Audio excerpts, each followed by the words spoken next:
The adventuring party. We have Silence, the Tiefling Bard. Hello. Nicodemus, the Satyr Cleric, or Satyr. And Michael, the race is officially out now, that Mythic something or other of whatever.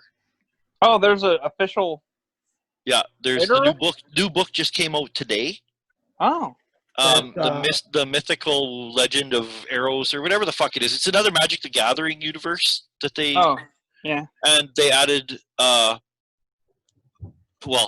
Satyr, I can't remember what else. But anyways, yeah, there's like an official race now.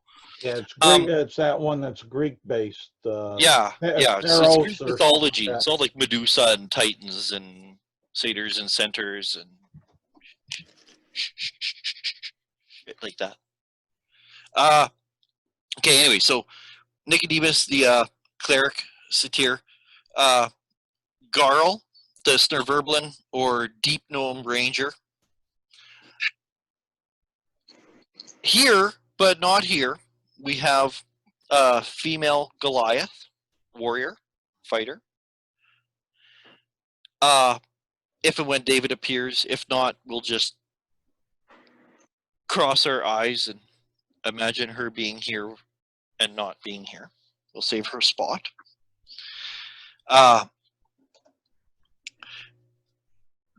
They are traveling with their 3 NPCs that they have. They have a dark-haired, scruffy-looking dwarf, a nice new shiny breastplate, with a couple of nice hand axes on his belt. He's got a wicked gleam in his eye, but he's quiet and reserved and cautious, and not to be underestimated, for he's actually very clever and whatever. Also, beside him, clutching his short bow, is a goblin.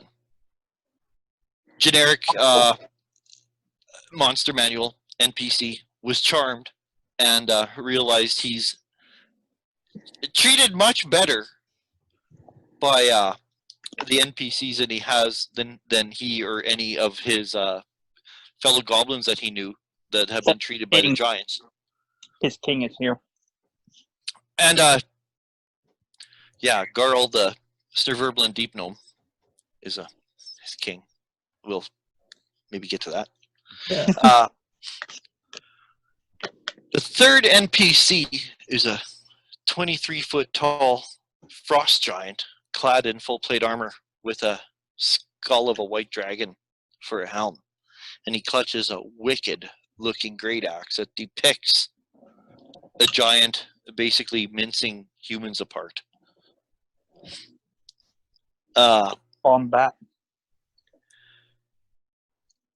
All of them are bundled up in furs, only their keen eyes looking out across this immense valley in the mountains, the frost forming around the fur of their hoods as they look over this expanse in the cold, frigid air, the deep snow, the thin air. Traveling here has been rugged because of the thin air, the deep snow, the freezing cold, the rugged tundra, or the rugged terrain, way up north in the Spine of the World Mountains. You guys have followed the frost giant Harshnag here to this point to get some answers and some questions about the ordaining and the giants and what's going on. You guys know that allegedly the great god Anon, the Allfather of the giants, like the great god of the giants, got pissed off at his offspring because Dave, in this game, I said to please take into consideration that the Horde of the Dragon Queen has happened. So that was only a few years ago where the Cult of the Dragon and Evil Dragons, stuff like that, tried to summon Tiamat here. And dragons, of course, being the ancient enemy of giants. Lord Anon, the Allfather, was upset that it was the small folk who defeated the dragons, while his offspring, the giants, did nothing. They stood there complacent. So as that enraged him, and as like a punishment, he smashed the tablets that contain the ordning. And the ordning is like the class system that the giants follow, with the hill giants on the bottom and the mighty storm giants on top.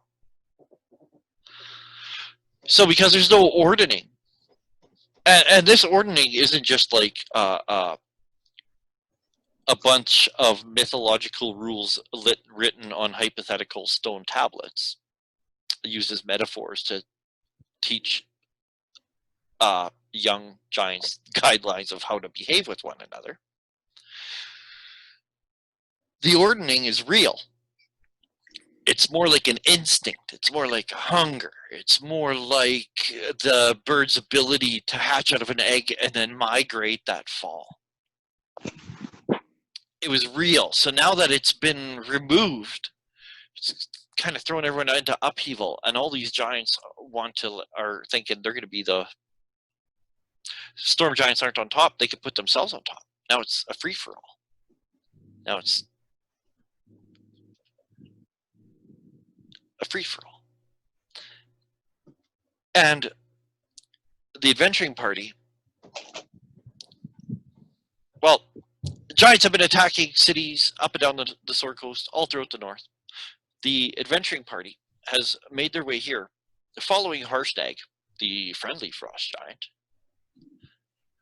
all the way here to the spine of the world mountains, to the frigid cold, the deep snow, the thin air. The wind is quite strong as you guys look over this massive valley, finally, this valley of Kedron. And way on the other side of the valley, you can see it's deceiving, because you know that the other side of the valley is far away, but it's deceiving like Mount Rushmore is deceiving. Because you could see it so clearly, it looks like you could reach out and touch it. But it's so far away. The only reason it looks so clear is because it's so massive. And across the valley, carved into the very side of the mountain, you can see a stone dome supported by 6 columns. Each column has a bas relief on it. Even from here, you can see that one of them looks like a paragon figure of each kind, but it looks like there's a paragon figure of a hill giant chopping down an evergreen tree, and a fire giant with wielding a whip over a massive horde of, looks like, dwarven slaves toiling at a forge. And a stone giant climbing a mountain, and just, a storm giant flying on a rock and hurling lightning bolts. Like I said, it just looks like you could just reach out and touch it, but yet it's probably like a mile away. And as deep as this valley is, it's probably like a half mile up. Like it's you're so high up on this precipice, and there's wind blowing, and between you and the dome is a stone causeway 40 feet wide that just juts out from the side of the cliff and goes straight out and across. And it goes so far that it looks like it gets thin as a thread, but it leads right to the dome. This causeway is covered in snow, more than a foot deep that's like almost undisturbed, except for tracks of humanoids. Tracks of humanoids in soft soled leather boots and fur boots.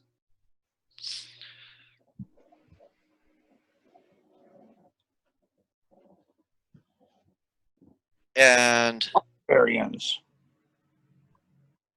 Yes, Garl was tracking them, trying to figure out their numbers and nastiness built looks like 8. within their human soul, if a barbarian would have such.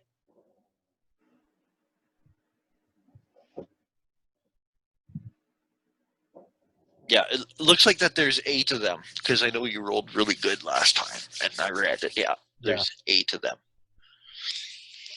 It looks like, and you're just, and everyone roll, like, and when I mean everyone, I mean Silence, Nicodemus, and Garl. Please roll me a wisdom perception. Ooh, okay. Let's see here. Like I said, you got your 3 NPCs, and the Goliath is that here but not here, right? So Total of 13. Charles, how do I add like modifiers to you this gotta dice? yeah, you can't. You got to do it with your head. Okay. oh man, math is hard. Come on, man.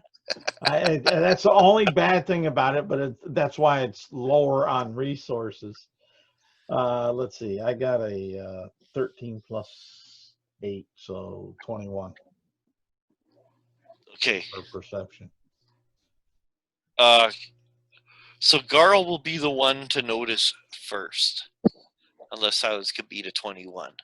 But Garl will most likely be the one to notice first. Like, you're kind of like, you see these prints and you're like, yeah, looks like there's 8, doesn't look like that many, and they just go down across the causeway. Looks like that they too have gone to the temple where that big dome is. And you're everyone's kind of talking about, like, kind of getting I would hope getting a plan together, or strapping on a shield, or doing whatever the fuck you're gonna do. And I picture the gnome putting his hands on his hips, and he kind of glances to the north, and with his keen sight, he sees a shape flying towards them. Garl will say, "Find a hiding spot. I might be able to get them to come on out, and we can ambush them." With a 21, at first, like, you're like, oh, what is that? There's something flying, and you're kind of watching it, and it gets to a point where you're like, oh, I think that could be our druid Cloud returning. I haven't seen him in a long time. Yeah, okay, I can buy that. But Garl would still say, "Hide. I think we can call them on out, and we can ambush them." Oh, Okay. look at there. Here comes Cloud. And then you watch, and then you're kind of, no. But it is an Aarakocra. Well, my computer unfroze, so I can say I got 22. Oh, so Silence is the one then. Good. Well, Let's just Garl say we is the both lead that notice. tracks. No, Well, it's no, I'm let's put actually it this way. good. I'm just painting it for a story, because, like I said, people say, well, how Yep. can you? Well, it's you notice. It's just who notices first, right? Literally, like, your head turns over, and you're like, there's something flying. And Garl looks up, Because and he's like, I think that could be Cloud. Garl would be kind of really more, and Yeah. to put it in perspective, would have been more focused on the footprints of the barbarians and such, and trying to set up what needs to be done there, where possibly. Silence is more looking looking around for what else may be popping out. Okay, yeah, so, and you at first you think that's cloud, and you're like, that's not cloud, but it is indeed an Aarakocra, because if you remember, Cloud he had more of like a snowy owl look to him. Right? Okay. He was more white with flecks of black. Just if this is my character, on a high Yes. roll like that, you might notice the colors of my. What are your colors? So you'd be seeing like a kind of Are like you a more like a teal parrot? bluish. Yeah, it's like an exotic. It's like a quetzal, which is like a Guatemalan bird. So it'd be like a bluish green and like a red. You know, that's exactly what I was picturing. I'm like, it's cool how like he was like a snowy owl, and I'm like, I wonder if you're gonna be more like a parrot or a jungle bird.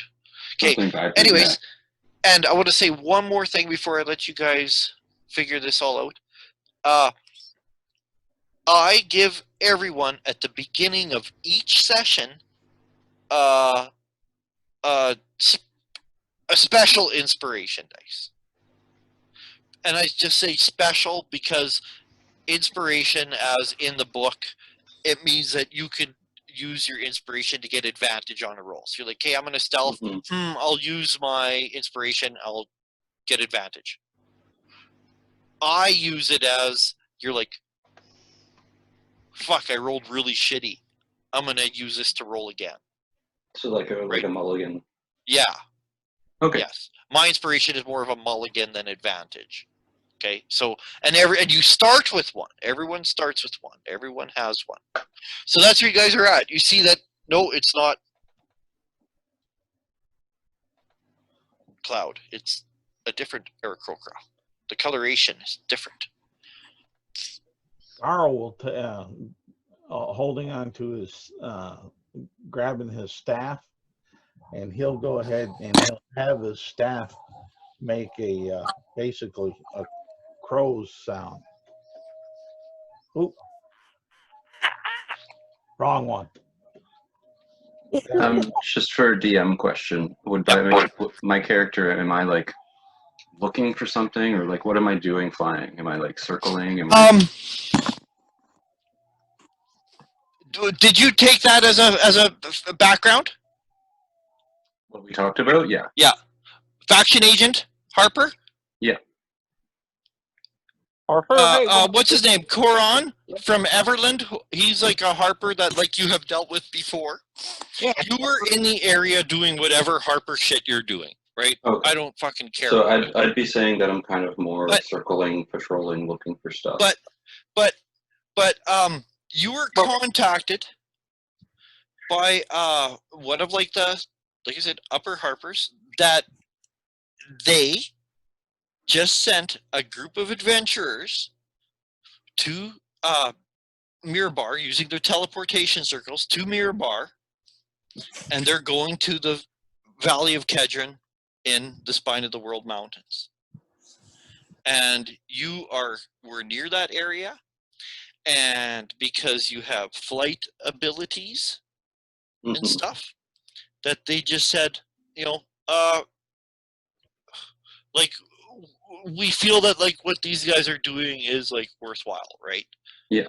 Like other factions, like the Lord's Alliance, the Emerald Gauntlet, or Emerald Enclave, the Gauntlet, all these different, even like the Zentarum, the Black Network.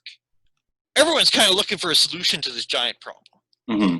So with that, then I would just be circling, kind of looking around, and that's all I'm doing for now.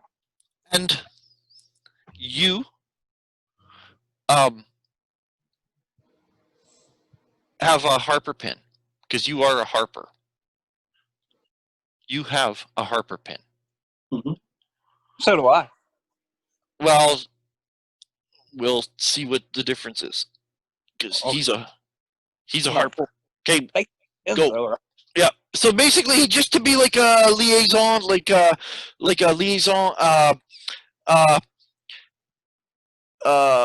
community officer, right? Like, okay, we helped out this adventuring party. You're up there. Here, you just go, whatever. Like, make contact and help them out, or whatever, right? Like, just Mhm. as a Harper, these guys, what they're doing is worthwhile. You're up there. Maybe you can help them. Was I sent to look for a group that might be them, or was Oh it yeah, just- you would know exactly that, especially traveling with a giant. That's Okay. a giveaway. Well, then, if they are visible, if they're not like hiding and stuff, then I would try to make contact and land with them and stuff. Yeah, because then you're just flying down this big valley in the cold. Your pin, true Harper pins, are magic items. Because you're a Harper, I will say that your Harper pin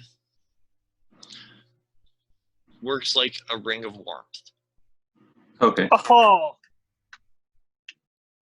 that's pretty cool. pretty fucking cool, man.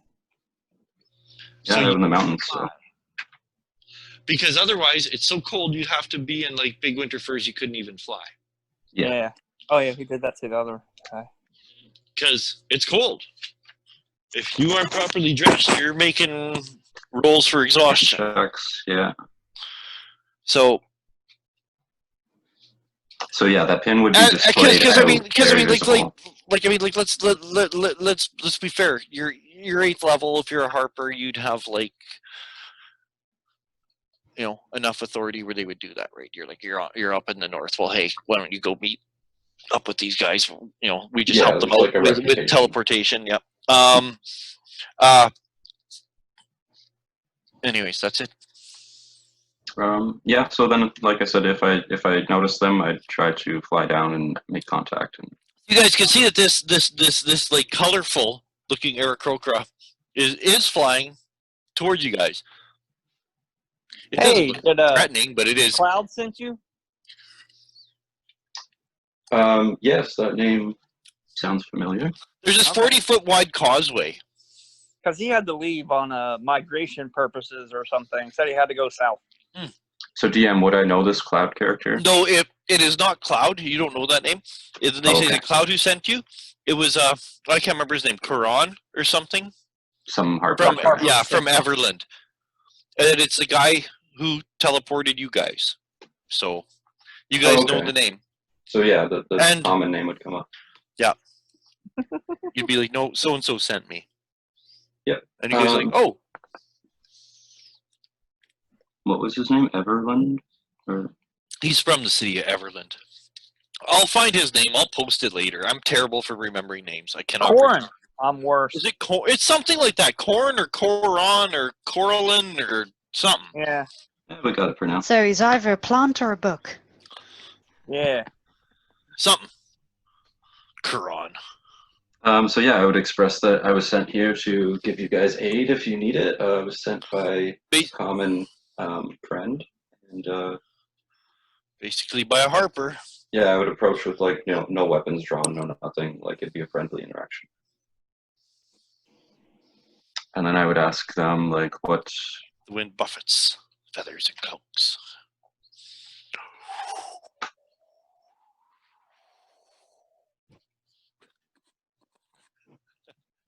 Don't fucking stop! I'm just making sound effects. Okay, so if you, why'd the Harper send you then, homie? And first off, could I interest you in a beer?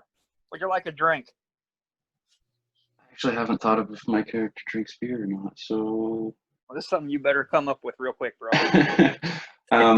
I'll take like a small one. I don't want to get intoxicated or anything, but I'll do like a welcoming drink with you guys. Alright, I'll sit down, plop up into like a back to something.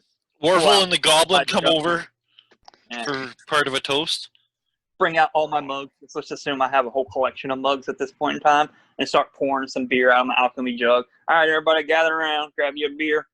And then Have just for story's sake, can I just get like your character names? Like I think Silence is named Silence, and then Darth Yep. Walker. What's yours? Nicodemus. Darth Warper, Nicodemus. Nicodemus. I'm a satyr, cleric of Bacchus. And then what's? Garl, smooth hands. And you're the Goliath. No, No, I'm the Snurverblin. I'm your neighborhood friendly. The Goliath, He's whenever the opposite of a Goliath. the Goliath when she's here is Diana, but Oh, okay. she's new too. She just joined last week. Cool. Well, then, yeah, I would sit down with you guys and I'd let you know a little bit about my backstory.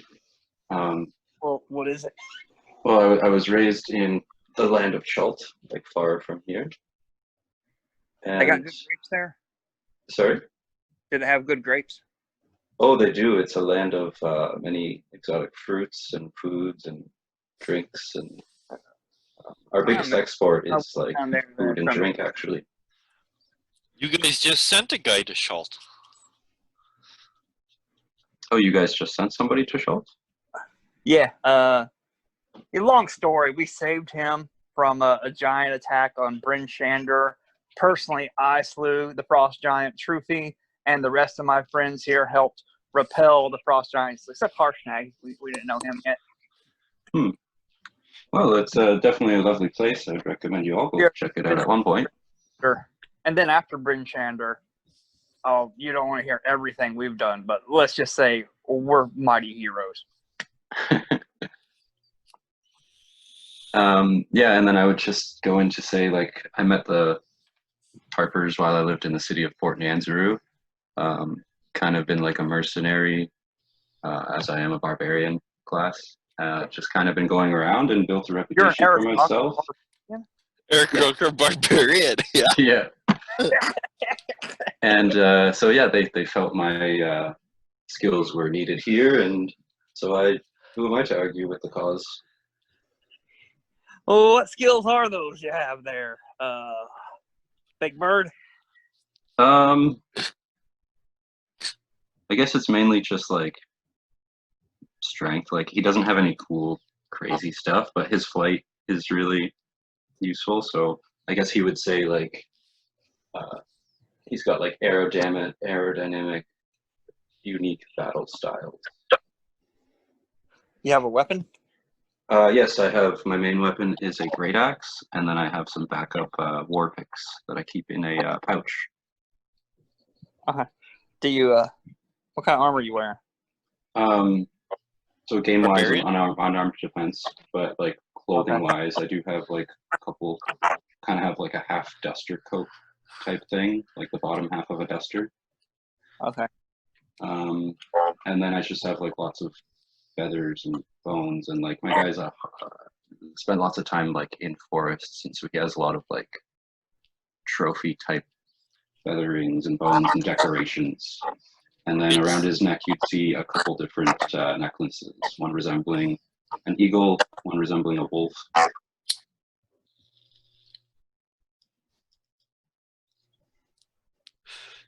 The only thing you would have that was really man-made that was obvious is a silver pin of a harp. Where would you keep that, on display or hidden? Knowing that I was coming looking for you guys, it would be on display. So it's probably like pinned to like my waistband or something. So that would stand out because everything else is quite primitive with the bones and the teeth and the feathers and stuff. Yeah, and like leathers, then, all the clothing's like leathers and fabrics. And like, yeah, and then there's a recognizable silver harp pin. Exactly in shape and size to what you guys have, but rather than being like punched out of tin, his looks silver and it looks like it was cast. Okay. I have a question there for you. What's your name again? my name is Oral. Oro? Yeah, like out of game, it's like aura, but with an L at the end. Oral. Okay. I have a question for you there, Oral.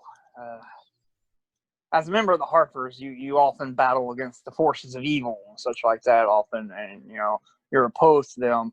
Just out of curiosity, do you think that all goblins are evil and deserve to die, or are you open-minded enough to treat each person on an individual basis?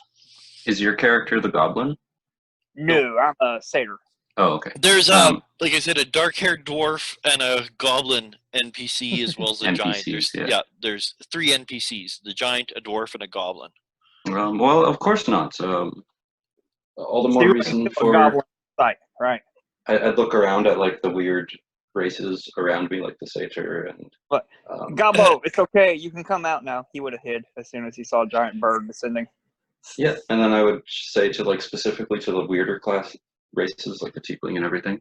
Like Port Nanzaru welcomes all. Like it's a city built on prosperity and togetherness, and we even have dark elves living in the city, working for a better.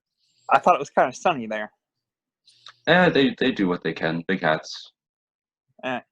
So anyway, while you were up there flying around in the air and anything, did you happen to notice anything like coming to the temple or anything entering the temple or anything in the surrounding valley sneaking up on us? DM, I would have assumed that I saw all the tracks that they were talking about. Not really. You came from like a different direction, but it's not on like in the few days that you've been traveling to like and kind of looking around this general location, you've seen sign of barbarians before. Like there's, or even orcs and other stuff. So it's not uncommon, totally uncommon to see tracks. So right? what I've seen is more of like a natural kind of occurrence with like local monsters as opposed to. Yeah, you haven't really seen anything outrageous like exactly where you are, because like it's very up north and it snows a lot and there's a lot of wind and tracks don't last very long. That's the thing, right? These tracks, the fact they're here tells you something. Very fresh. Right. Well, As I've no, I described it didn't. many times before, very windy, there's snow, it's up in the north, it's in the mountains, right? Like there's snowfall all the time, there's wind all the time. These tracks should be obliterated. So if there's tracks going to the temple, you're probably just behind. Well, to answer your question, then I didn't see much myself. I don't have the greatest of eyes, though. We could always, if you want, take a scan, see what we can see. Yeah. The frost giant, who you kind of forgot about because he wasn't like right in the immediate area. He was actually down over the cliff edge, kind of looking at something and whatever. But he strides up, and the thing is shocking is he strides up, he moves that distance in like 3 steps. So it's almost alarming when suddenly his shape moves towards you, and he says in a rumbling voice, he says, I don't see any of them keeping watch, or that they've left any sign of leaving any behind. And he holds his hand out and he points across to the causeway, and he just says, I think they've gone there, but for what? And he shrugs, and he's like, so, we know we're not alone. And he pulls his helmet down, and he walks out onto the causeway. His big feet stamping out the prints, obliterating the prints left behind by the barbarians as he goes along. And Warvel, the dwarf, says after he gulps down the ale, hands back the mug to the goblin, and he says, he kind of looks, his shifty eyes, keeps his head still, but his eyes just dart back and forth. And they dart over to the left as he looks at the new Aarakocra, dart over to the giant, walking away, glance down at his empty mug, look at Nicodemus, looks down at the goblin, who looks up at him, then looks at Nicodemus. So Warhol looks at Aarakocra one more time, then he looks at Nicodemus, and he's like, well, I guess this is where we came. May as well go. This is what we're here to see. All right. You finished your beer there. All right. Let's give you one more for the road. And I'll pour him another glass. And the goblin is holding his mug with like two hands. This is big eyes, looking up at everyone, actually looking quite intently at the Aarakocra. Garl will be following the frost giant, using him as his Cover. basically cover his big foot strides for easier travel on the. Oh, he even Garl. Honestly, if he sees you coming behind him at all, he's even like kicking snow off the causeway, and you can see his big foot. He just with the side of his foot, he can sweep off a big swipe of the snow off the causeway, and you can see that clump of snow just fall and break away in the wind, and it doesn't even hit the ground in a clump. It's all just carried away by the wind eventually before it hits the bottom of the valley. And Garl will say, "Watch it, big fella! You're gonna dust me off here too if you're not too careful." He's like, well, that depends on you and your mouth. And once he says "me and my mouth," I'll turn around back at Gobbo and say, "Protect my priest." Okay, Gobbo, he'll draw an arrow Huh. and notch it, and he places himself near Nicodemus. Warvel, he just slings back his beer again. He just gulps it down. And he begins out onto the causeway as well. Silence! Haven't heard from you. Did your internet go again? I'm still here. Okay. Everyone's going out across the causeway. Everyone has seemed to have accepted this new Aarakocra companion without much distrust. As everybody's leaving, I do want to make a point to tell the party, like, I know I'm new here. I'm not here to lead. I'm here to assist, and I'll let people go ahead of me. I'll go near more the back of the pack. Garl would be thinking, "Aarakocras come, Aarakocras go."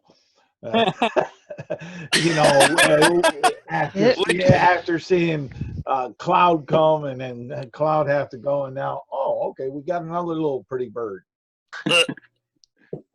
Well, can you imagine,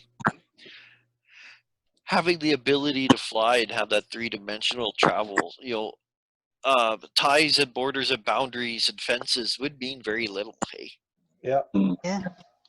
Actually, as you say that, you said the goblin kind of takes interest. Is the snow like above his head? Him and Garl, because Garl is their verblin, he's not any taller, really. They're both small. And in fact, Garl's 3 feet exactly. Yeah. There's a lot of, most of the times, the snow is hard packed and driven enough where a lot of times they can walk on top. Harstag, you haven't been here, but Harstag, will also carry Clear the them way, clear the way or carry or whatever, right? Like, but the causeway is literally, it's like a foot deep, and a lot of it is wind driven and stuff. They're small enough, for the most part, they can walk on top.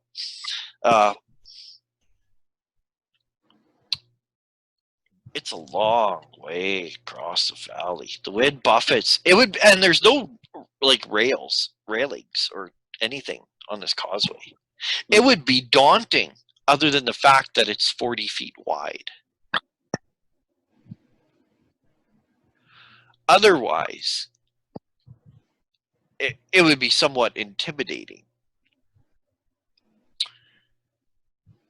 Is the wind like gonna blow us off, or is it manageable? It's manageable. It's not to the point where there is a check that will have to be made.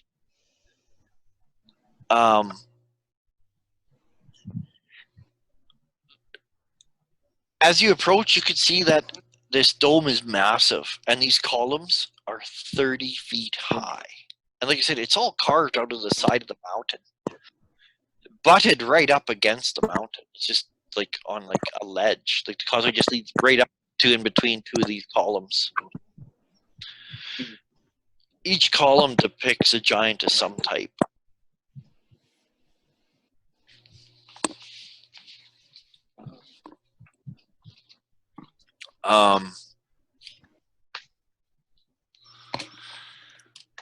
Where is it? So this temple, I guess I would ask the party, what have you guys heard about this place? Well, it is inhabited by ghosts of the past and spiders in the corner. Got that from Frost Fox Giant is just himself. looking. With And there's an oracle in there that will, I don't know, oracle stuff. Oracle. Never heard the word before. Oh, well, it's you ask it questions. Do the tracks lead all the way? Are we following tracks? Did they go this way into the tracks go clearly right in. There's a hill. The bas relief on each pillar. Yeah. There's a hill giant lifting a rock above its head. Whoa. What the fuck? It just went weird. Okay, before we go in, can I augury? Yeah. Um, A frost giant chopping down a great pine.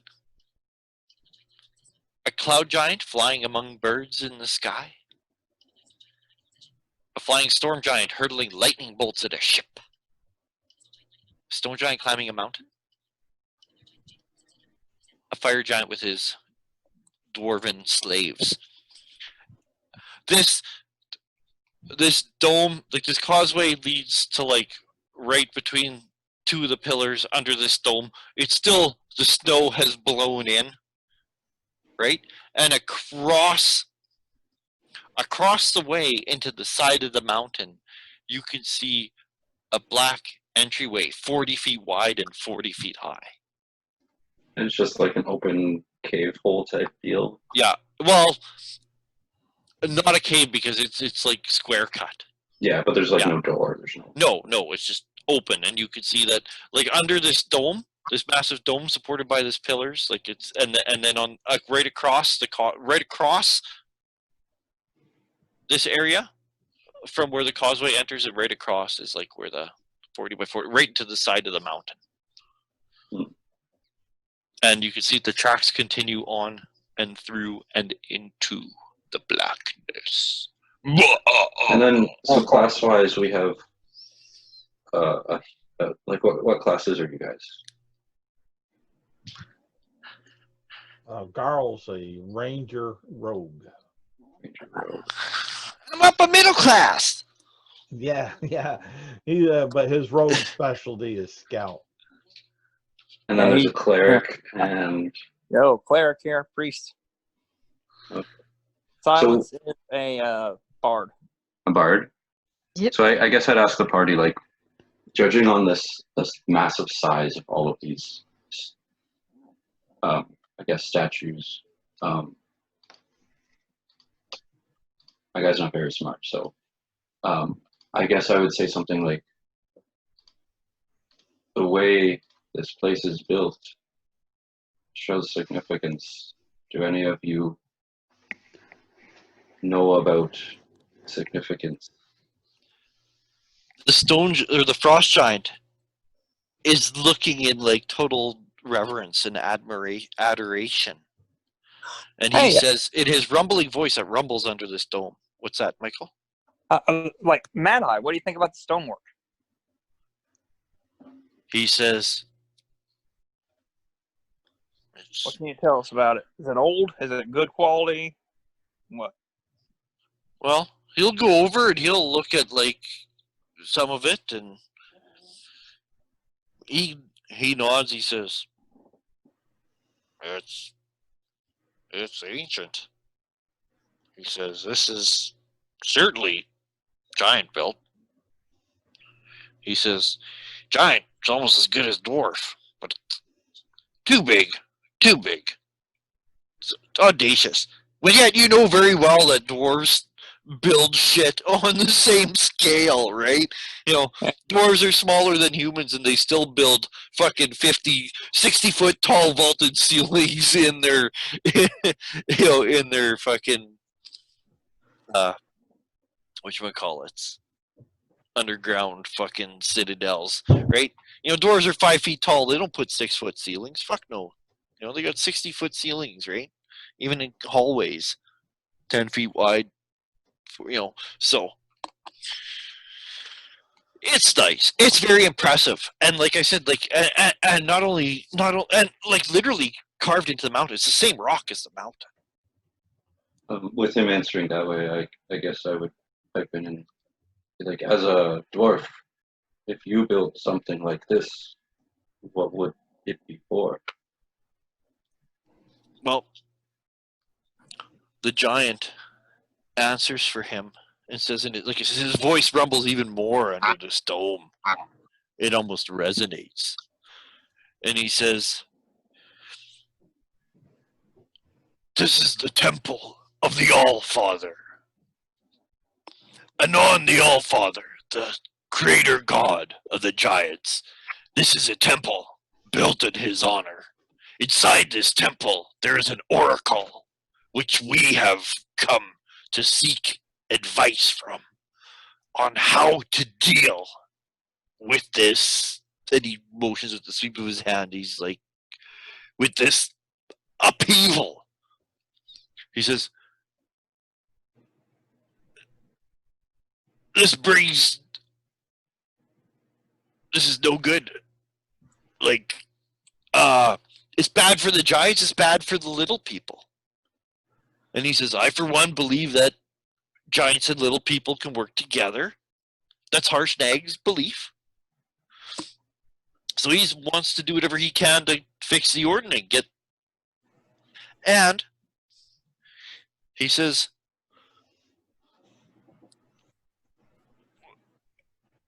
and you said you're not very smart, so you're kind of recalling, oh yeah, okay, I was kind of told this, right? Yeah, no, as you were saying that, I kind of pieced it together. Yeah, and he's like,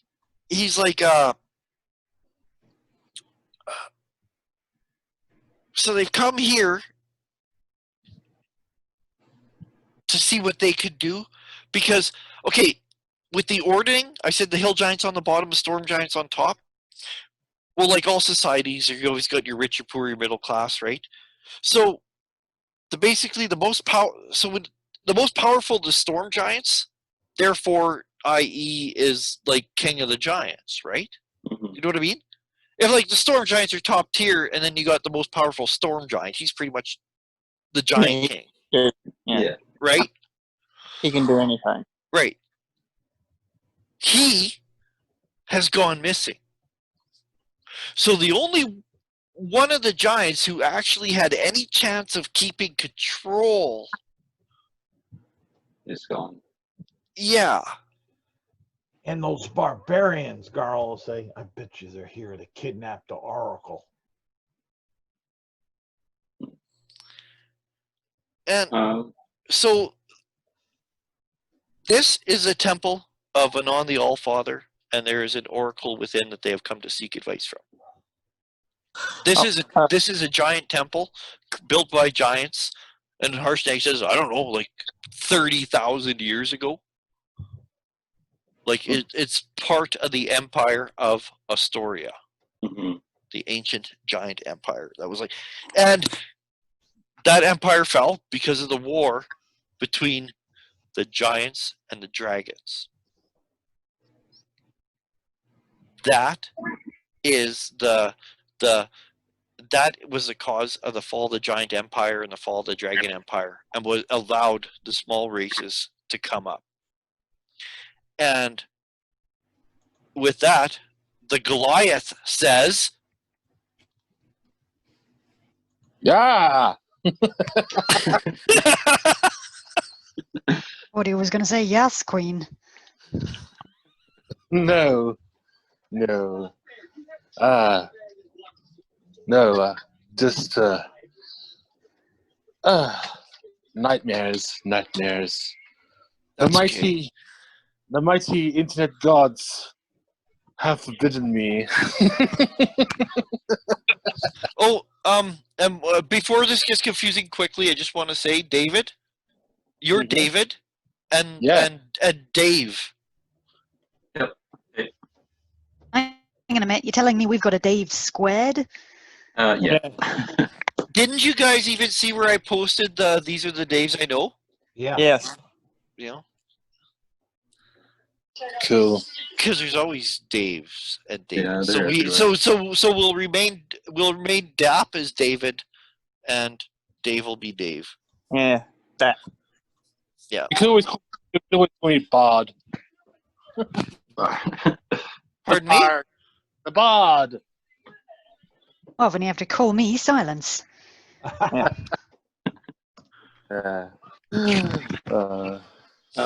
Well, then with the Frost, or which Harsh and Egg, with him basically telling me everything that I already kind of knew, I'll just kind of turn to the group and motion for them to kind of lead the way. All right. So I will enter. No. Hey, does Diana? Can you see in the dark? Can a Goliath see in the dark? That is a very good question. Typically, think- no. Typically, no. Okay. Is No anyone dark going to vision ask for me if I Goliath? can see in the dark? Because I can. We know tieflings can. Yeah, I was. We wanting just to don't confirm know that. about Goliath. I know I can. I know tieflings can. Snurverlin is I know excellent. Snurfling definitely can. Goliath. The only reason I know And he's a Goliath gloomstalker. He's probably got like 200 fucking feet dark vision. 150 Yeah. for Garl, but the reason Fuck, we're I know, nerds. but the reason I know Goliaths don't see in the dark is because my Ranger but- Goliath, I went with Gloomstalker to get the dark. Get the dark vision. Huh. You see? Okay, You know, so what are we going to do about his and Eric Croker's? Did they have dark vision? I don't think so. They don't, Sound which like is it. weird because you'd think birds could see in the dark. you see, it's Why would better. In the dark. It's Besides better. the house. It's Well, like better not- eagles and stuff. Like I can't think see you're in the dark. confusing birds with bats. I don't know. Yeah. Just the eagles have really good sight, so I don't. I assume they have- maybe. But they can't see in the dark. Yeah. Only, If owls, you were an owl one, maybe. yeah, owls can. That's about it. So no, I Birds am sleep at night. dark in the dark. It's better. It's better to see in the dark. It's I say, like, yeah. You need some there is- torches. Yeah, I need a torch, basically. A very good, strong torch. You know, because like that little gnome. I probably need a magnifying glass to see him. Yep. I hide well. So in that case, I Yeah, you overlooked this dark vision thing. I don't have torches, but if you guys have light and stuff, then I guess that's okay. Yeah, I go for a torch. Oh my god, my uncle died. Oh, Sorry to hear that. Sucks. how close are you with him? Not at all. Oh, okay. Then But continue. still. Yes. No, I know. That being heartless. We are continuing. I'm fine. I'm just looking at my mom's phone number. Yeah, I know. I got like several uncles in the 80s now. Yeah. I So will- anyway, we need to get torches for the Arakakra, or no, we'll give a torch to Diana and let her lead the way. Okay. She takes the torch and like puts the shield on her back. And everybody else will stand 15 feet away from him. Sorry. Out of the light, you know. That's all right. That's fine.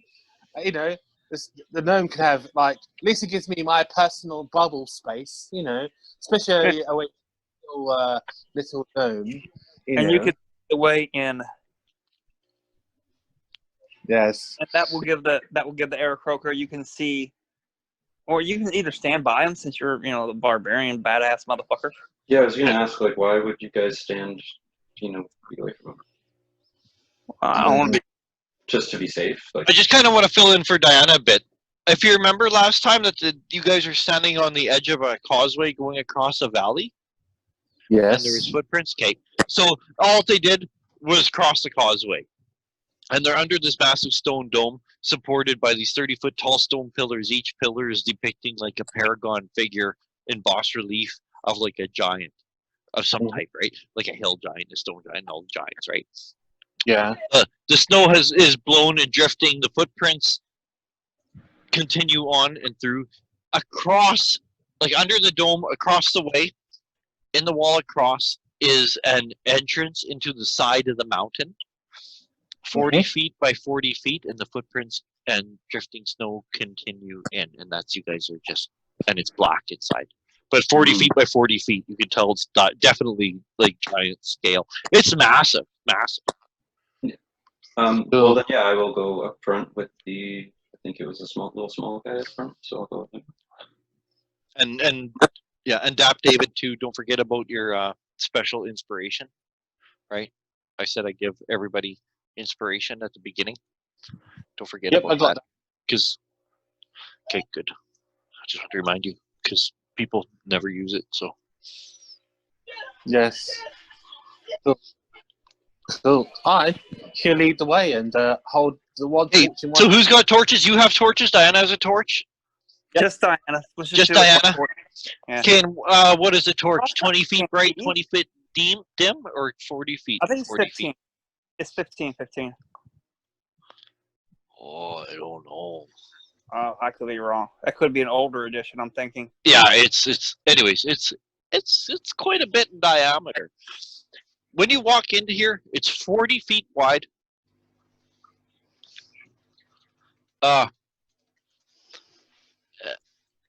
60 feet high ceilings, like as soon as you get into the doorway. Or no, sorry, it is 40 feet. Oh, so it is 40 feet, and then Yeah. 40 feet dim, or 40 feet total.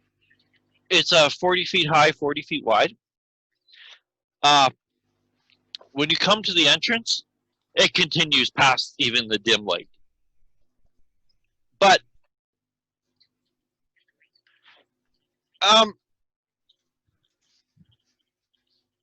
when you get right to the entrance, what's everyone's passive perception? 17 for Nicodemus. Nicodemus, you notice right away. I think Garl's is higher. Oh, Garl would my passive perception. passive perception of is- 14 or higher will notice this immediately. Garl's 18. Yeah. As soon as you reach the doorway, if you have a passive perception of 14, you notice this as soon as you reach the doorway. I know the ranger is very keen eared. The satyr is very wise and knows to Look around. yeah, he to be wary. To be cautious. But not only do you hear some talking, it's very muffled, it's very echoey, right? Very, very echoey voices on stone. It's just ridiculous echo. Echo. It's just reverb tank, right? Pure reverb tank. It just washes. You can hear somewhere in the distance voices, a little bit of shouting, some grunting, a little bit of banging, but it's all kind of, you can tell there's like some sort of activity. And you also notice that above head, 40 feet up in the ceiling, you can see that there's kind of gaps. Does light come through? No, there's gaps in like, because this is like literally the side of the mountain, right? It's literally carved right inside the mountain. You look up and you can see there's kind of gaps in the ceiling. You're, what the heck is that? And you kind of look, you're like, is that a buttress or something? And you look and you're, no, there's massive fucking stone blocks set in the ceiling to like basically do like the biohazard drop down and or the Shut fucking the door, Indiana yeah. Jones Temple of Doom, right? Type thing. Slabs of stone. And I'm talking, again, giant scale. So they're at least 40 feet wide. They're as wide as a hallway. And by looking at them from the bottom, you can tell they're fucking like 20 feet thick. Wow. Being the big dumb barbarian I am, I'll look around at the smaller people and like You roguey types, you want to take a look at this? And you can hear the grunting. You can see these stone blocks. And you can see the footprints carry on into the snow inward. And it goes like out of torch distance.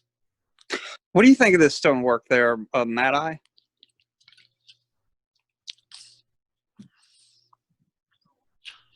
Oh, some sort of defense mechanism. Oh, okay. How does it set off? How do we avoid setting it off? I don't know. I don't know if it's a trap. Is it? That's what I mean. I don't know when you said defense mechanism. I'm like, Carl could check it and see if it's a trap, and if he could disarm it if it is such. yeah, that sounds great.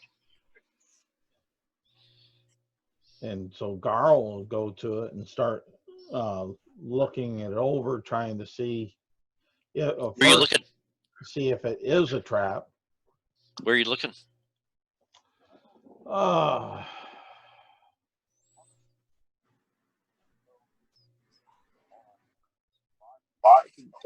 That's The floor is covered with snow that goes into the tunnel. I would beyond. say The stone itself is 40 feet up. I would say I would be looking down around the snow. I use my wings to flap the snow away and clear the path. For maybe a tripwire. Well, if you go,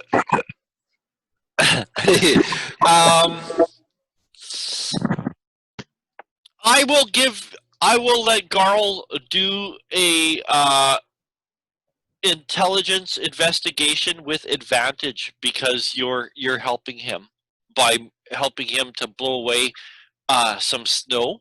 Yeah, like very fragilely. I don't want to set because anything off. if you shovel, you could set off a trigger, but if he blows it away with his wings. So you like flap your wings just fucking furiously, like your feet leave the ground. You try to keep your feet down flapping, and you can clear enough where, Garl, you can make an intelligence investigation with advantage. Okay, that'd be a 21. You don't. It doesn't. I mean, if there's a trigger mechanism to like drop this thing, you're not going to step on it here at the entrance. Like there's nothing you could find. Garl will turn around and say, Unless it's more keenly hidden than that. Nothing here. It's all clear. We're good to go. It's just covered with illusion. Well, it may be, but with what Garl would see, that would be his reaction. That saying it's safe, we're good to go. Let's go. If anybody else wants to react off of that, if not, I do have an idea.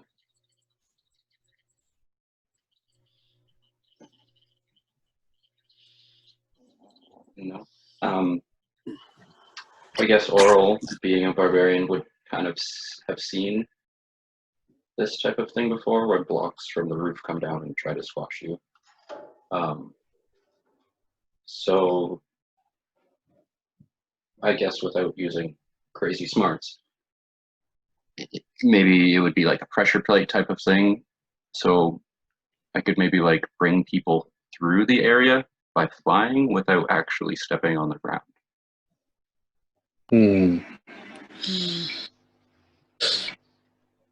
Huh. Well, Very interesting. How's Harshnag going to get through that? Yeah, he's too big. But Garl won't be discounting the possibility, but he says he's standing there, small and tiny, shifting back and forth. I don't see nothing to trap it, and then what he'll do is he'll actually take like a 5-foot leap over on in across as he's jumping back and forth. And as he does, and he lands on, about 5 foot away, he'll turn to everybody and say, "See." Yeah.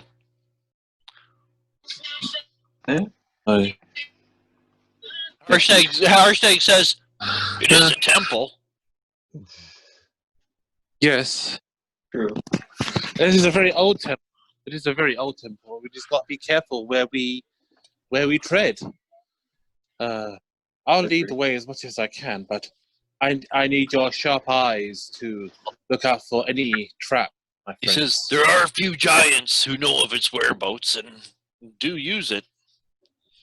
He's like, after all, I know of it. Like, I'm not...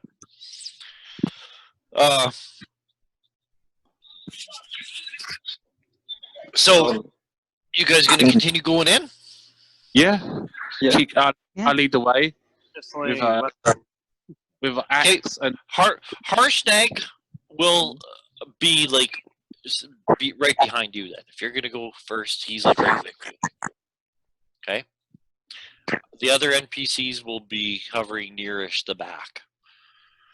Garl is not often seen with the shadows and the stone because it is dark. yes. You can hear the sound of, yeah, for sure that's voices. This entryway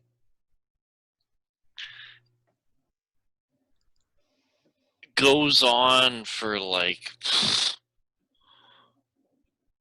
seriously, you move like 60 feet. Well, you move in like about 20, 30 feet and you could see like, oh, there's doorway on both sides. About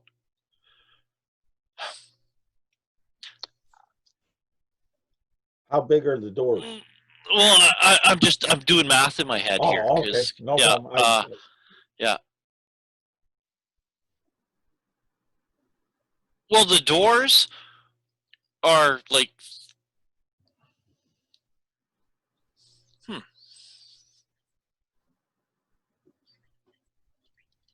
I just.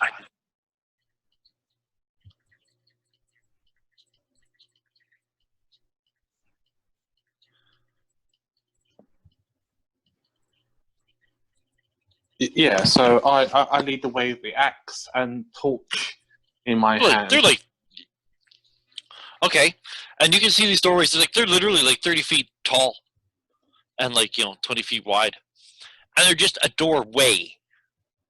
Oh, okay. They're not a closed door, just a doorway. There's one on the way you guys are going. You guys entered from the west. You guys are heading east.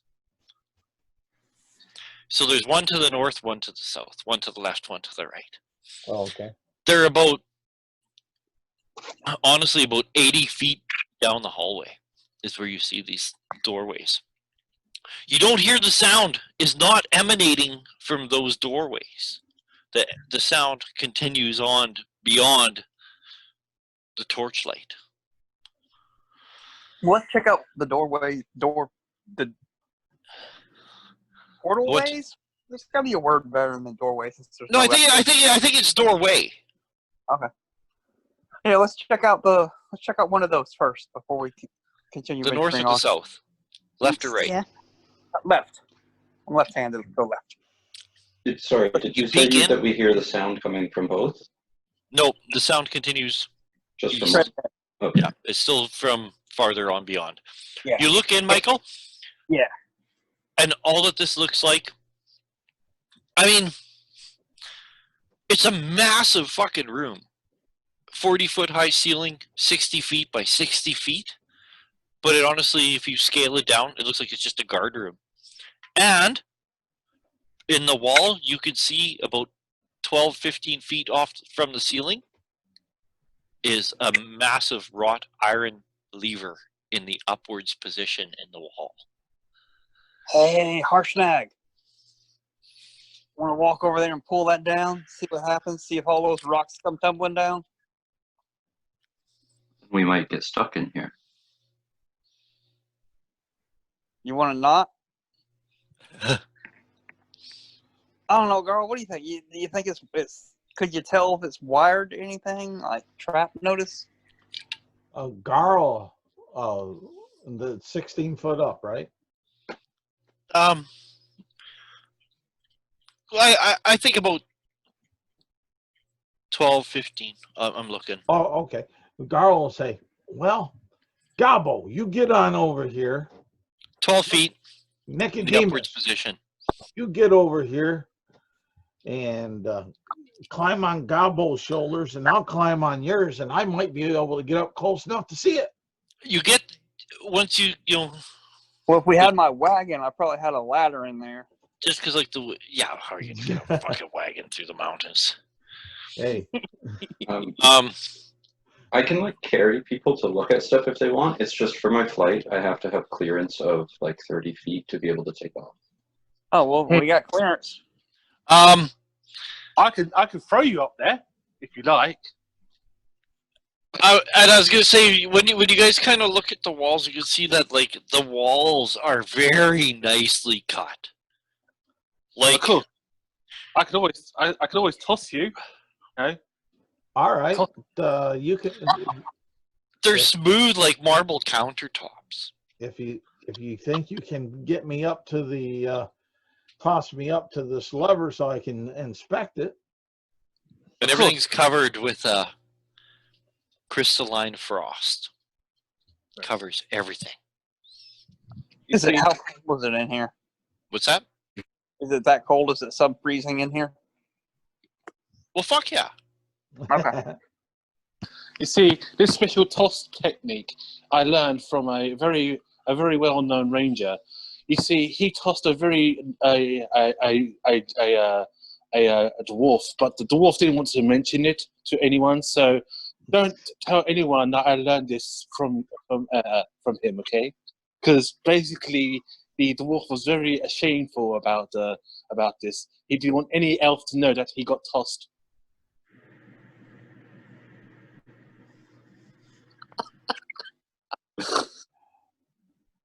Oh, and Garl rub his chin a little bit and say, "Okay." Harshnag he says, "I'll just lift you up."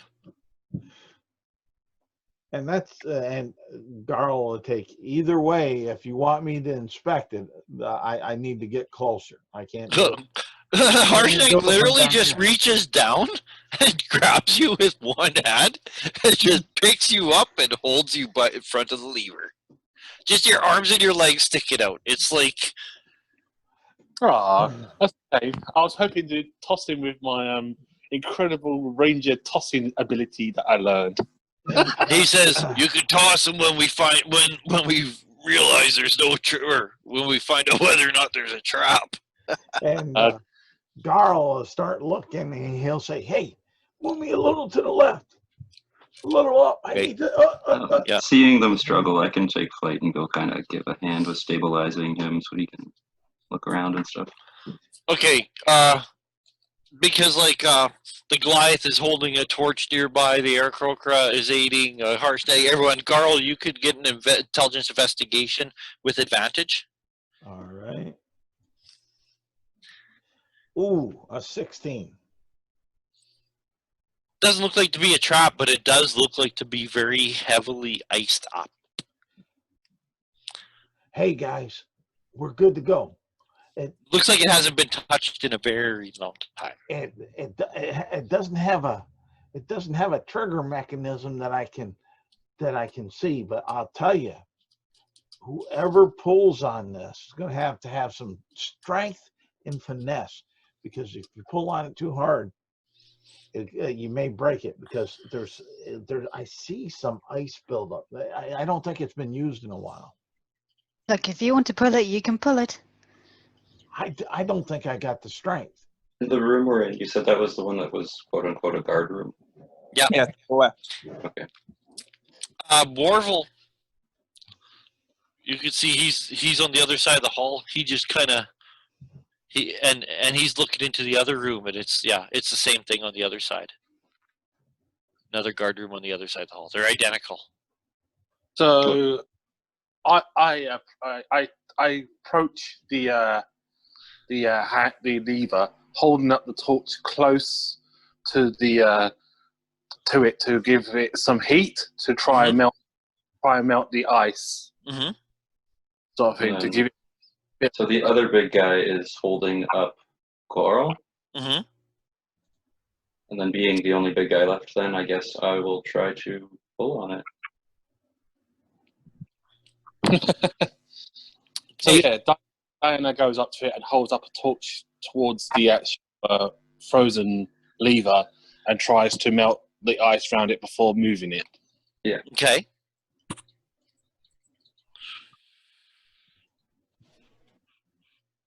So just tell me when it's loose, and then I can go from there. Okay, after some time, that advantage offsets the disadvantage, so it's a regular strength athletics check. Okay. All right. Because you have total disadvantage because like it is 12 feet off the ground. Okay. So for small and medium creatures, it's hard to get leverage. Mm-hmm. So you have disadvantage, but you have advantage for also knocking the ice off. So regular strength athletics check to pull on it. The pull. Remember, Nicodemus, you gonna bless him? You gonna bless her? Oh, Remem- what? The, yeah. remember, as a Goliath, you push, pull, or drag one size category larger than yourself. Yeah, but that's not what it is. It's a strength athletics check. No, I'm just trying to remind him on the Goliath part. I don't know how many he's played. Yeah, I'll give you a blessing. Guidance or whatever. Yeah, kind of stuff. Cool. All right. Shot of So strength. strength check, yeah? Yep. Yeah, strength check. Okay. Strength what- athletics. Strength athletics. So if you're All right. proficient with athletics, you can add your proficiency. Yeah, I got +7. So I Okay. need to 1d20 +7. All Yeah. right. Okay. So I got, oh dear. I got 5, 6, 7, 8, 9, 10, 11, 12. I got 12. The Goliath is just dangling, Oh, that's something. to do dangling every off the day. lever. Oh yeah, you said I got a bless tonight. Four. D4 in it. A bless in it. Yeah. Yep. See her Okay. Bless. dangling. What I said stands. You're dangling. You're like kind of bouncing. You got your two hands clasped on this thing, and you're kind of bouncing and pulling, and you brace your feet on the wall, and you can't fucking budge it. I got 16 with the bless. I know. And I said what I said stands. Still not enough. So as I have been kind of fluttering watching this whole thing, Uh-huh. I'll just try to do it after I watched him fail. Or Okay. sorry, like is your character a female? I don't know. The Yeah. name Diana. Oh, okay. Yeah. Female Goliath. Youth. Champion of the people. So yeah, then just watching Diana kind of try to do that and fail a little, I'll just give it a go.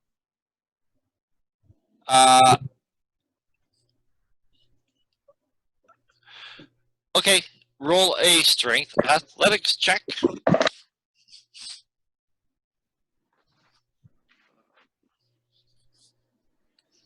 Right, let's see, 21. Nope. Oof. Dude, yeah. Arsenal. Yeah, you need to be a giant. Ah, fuck it. Let's just go to the other room, to the one to the south. Okay. Okay. Agreed. Because we're not sure that something good will happen, or anything that we want to happen will happen if we pull the lever. You know, Yeah. we're not entirely sure about that. Hmm. I agree. I mean, we could maybe, like lead some, like go in there, like get some barbarians, which we assume is what tracks we're following. Attention, have them run in here and then pull the lever as they're coming around, and hopefully those giant rocks will fall down then. But you know, we can't really be sure of that. Alright. Oh man, I'll be right back, you guys. I never fucking drink pop, and I thought, you know what? Today I'm gonna have a pop. I had a Coke, a soda, whatever region you guys are from. Yeah. I had a I Coke, call it Coke or Coke. and holy fuck, man! I haven't had a Coke in so long. It was so good. I'm going to get another one. They are good. Cool. That's the sign of a man who hasn't drunk Coke in a while. Yeah, Yeah. it's been a while for me too. I normally have a nice pint of Guinness. Is that your go-to? Black stuff. Yay. For the UK people, is it you guys just Guinness all the time? Only Guinness always? No, Kind of depends where you are. In the West Country, it's usually cider. Oh. normally it's like Foster, Guinness, or cider. You drink? Did It's you say regional Foster? dependent. Yep. Foster. It's like a Across all the areas, you got ale and stout and just Yeah. beer, really. Yeah, drink a lot of ale over here in England. there's a lot of like homebrew type stuff. Yeah, I do a lot of homebrew stuff. Yeah. Yeah. I make my own beer. I brew I make my own wine. Nice. Yeah. Nice. Mead too. It's great. You should make like a brewist character and use your knowledge in the game. That's what I'm doing. That's what he's Oh, doing. this one? I don't know your guys' characters quite yet, so. Yeah. It's kind of reason why first time we ended up on a giant cloud, he was asking about giant fruit, like giant apples to make giant cider from. Mm-hmm. How long have you guys been playing this game? About a year. Well, for me, it's been about a year. Yeah, The I rest was of them gonna must be say longer. it's about a year or so. Oh wow. Wow. 2 weeks. 2 weeks, yeah.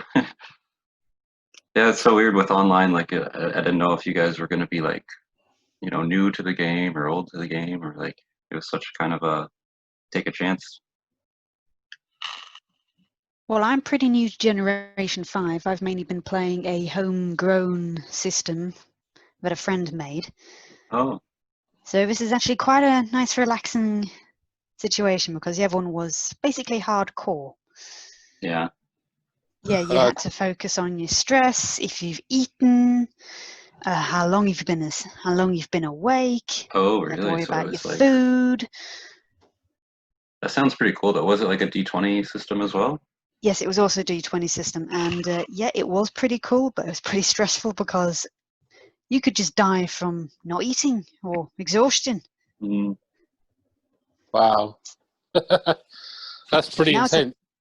Yeah, now it's the first time I've actually had a D&D experience, was in hardcore.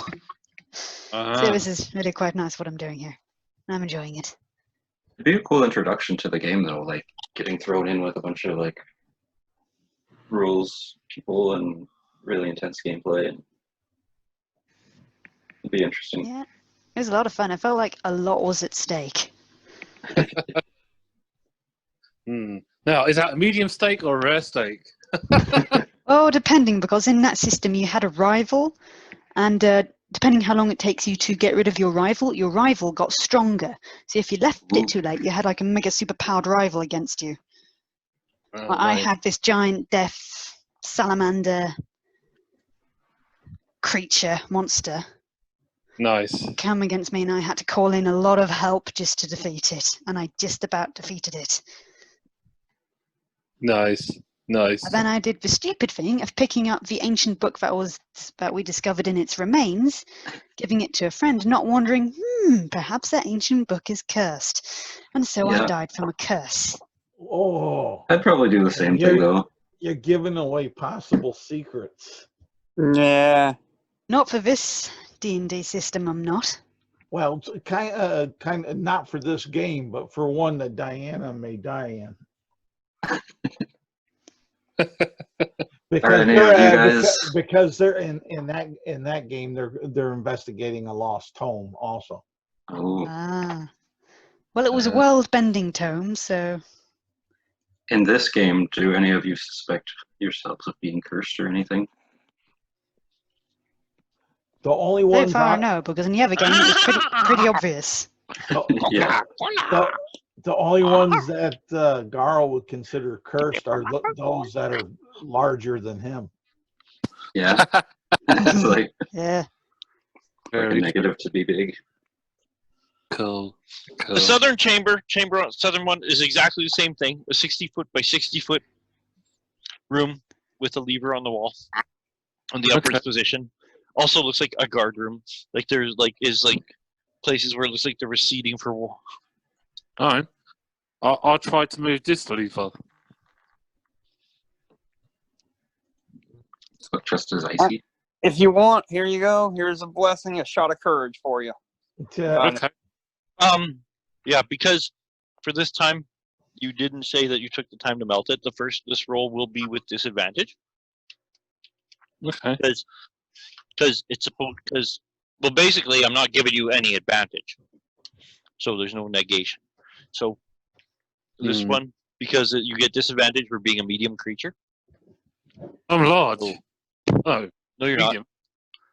Medium. Yeah. All right. I'll melt it first then. Okay, if you're going to take time to melt it, I will end up giving you advantage, which negates the disadvantage. Strength athletics check, please.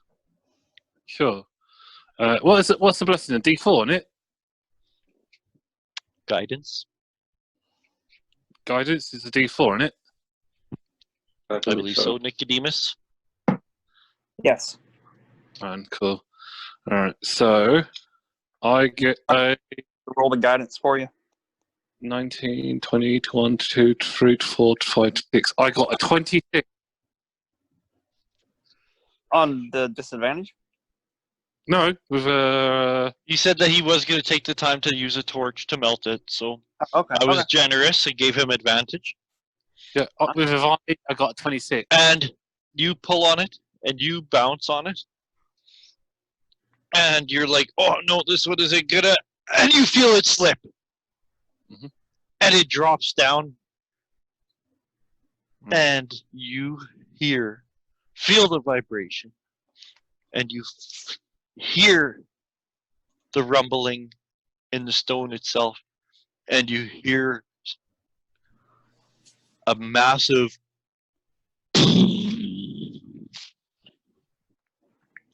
We close from the cave. deeper inside. Oh. Oh, okay. That does not sound good. You broke it, Diana. Only half. The other one's, still going. So that was loud. Very That bad. was very loud. There's Drums in the deep. Yeah. Yes. I'd say try to push it back, but if you closed a door, you'd be opening it again.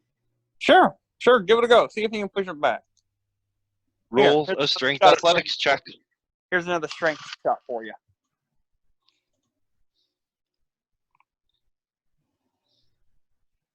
I'm not saying to do it, I'm just saying if this is... If you want to try to push the lever up, make another strength athletics check.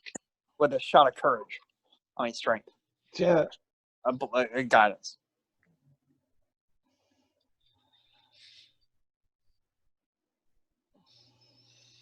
Come on, Diana, do it. All right, so I need to make another strength check, yeah? Yes, if you want to push the lever up, then make another strength Strength. athletics check. Okay, I want cool. to push her up. All right, so that's 8, 9, 10, 11, 12, 13, 14, 15. 15. 4. Plus. I'll roll 4 for you. Okay. Woo! 1. The DC for moving these levers is 24, so you are not able to push it up. Okay. You broke it. You broke it. So other than these like 2 rooms with the levers, what else can we see around? Just the hallway with the entrance and then these 2 rooms? And continue going farther east into the temple more. Correct. So let us go into the temple even farther more with Diana. After holding the only a short distance, the snow that has drifted into this entryway has stopped at about the 100-foot mark. Okay. The snow and the footprints have stopped, and you could see the polished, well-cut stone underneath. What color is the stone? Same as the mountain, whatever Okay. color, the fucking granite that the... Is it movable? Is it what? Is the The floor? actual stone in front of us, is it like a... No, this is still... He's talking about the actual stone of the floor and the Oh, it's walls. stone And of the floor and the wall. construction. Oh. As you go, those doors where the guard rooms were at about 80 feet, those were the halfway mark. Okay. When you continue on, when you look up, sure enough, there's even an, actually not even, you guys get 40 feet away and you can see the dim light. You're like, what? And there's a massive stone block in front of you guys. Front door and back door. Could be a drop Ding, down ding, ding, from ding, that ding. lever. Ding, ding, ding, ding, ding. Oh, okay.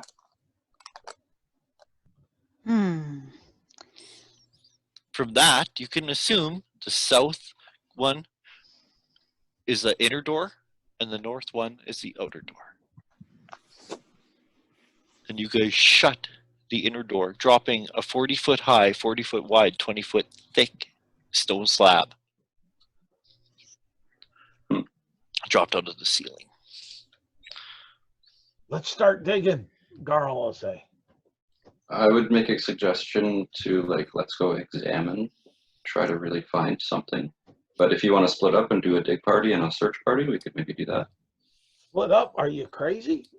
Maybe we could just go back and try to lift the lever. Maybe have Harshnag do it. Yeah. Maybe it would take Harshnag, and if there's enough room there, Diana. There are two bigger people that can reach it to really get the I was going to say, Harshnag has like a plus 11. Harshnag doesn't have disadvantage. So if you help him, he will actually get advantage.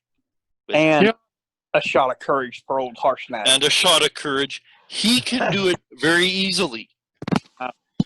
Well, Yeah, I wish to help. Yeah. I you can help. You can totally.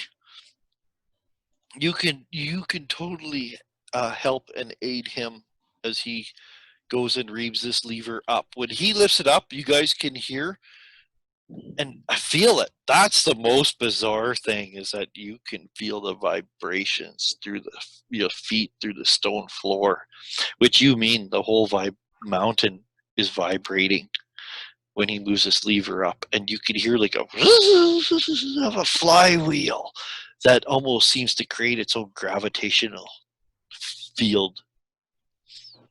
You can feel it moving. You can feel all this happening inside the mountain, and you can hear a ratcheting and rumbling from whence you guys came. Oh, That's man. weird. I'll go check it out. You go, and All right. you see not only is that stone slab moved up, you would have to go up with torchlight, right? Because you can't see in the dark. Yeah. Who is going up with you? Yeah, I guess I would ask for a torch, or ask somebody to come with me with a torch. I'll lead the way with the torch. All right. And a torch and shield. So she leads the way with a torch and. Where's Garl? Well, I guess Garl would be somewhat on the ground, in the middle there with his, he'll put his staff back up between his backpack or his bag on his shoulder and pull his bow and just kind of be ready. But he's going to try to take a middle position so he can guard the front and the rear with his with his arrows. And let's see here. I do have a game aid that will help us, I think, somewhat. Boom, right there. Let me share this puppy.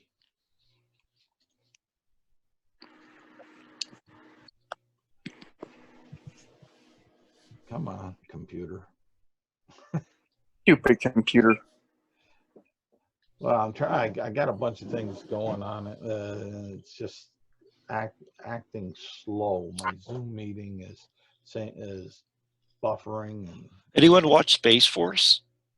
Yeah. oh, Heard of it. is it worth it? I was thinking about it today, but It wasn't bad. I'm not gonna like hype it. I watched it. I was entertained. It's a solid like 5 or 6 out of 10 if you like silly stuff.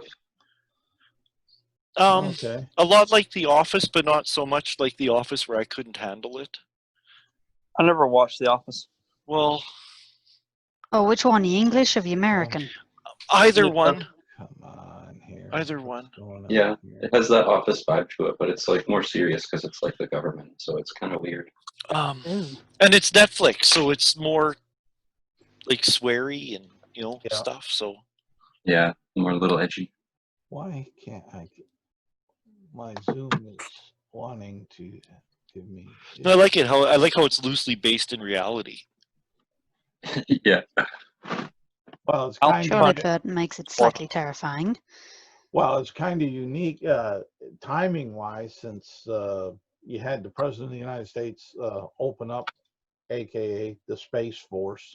Well, I mean that's I And mean then that's right not after coincidence. it- It's totally what it's about. Like Yeah. And then I right was after fine. that you have that showing. I want that's just how fast Netflix production is. Because it is. It's all about being like that's exactly what it is. It's Mhm. the current president opened a new branch of armed forces. To me, one of the funniest parts in it, and like to people who've seen it, is when they receive text messages from the president, and it's just like, "Hey, buddy, yeah, you go do that," and it sounds like something Trump would tweet. Like it's so stupid. Yeah, they never mention it's Donald Trump, but you can even tell that. You can tell because he texts them, and it's just like the stupidest stuff. Like Yeah, they even talk about like the Twitter account and stuff. But it's so I mean it's weird because it's pseudo real, right? Like it's.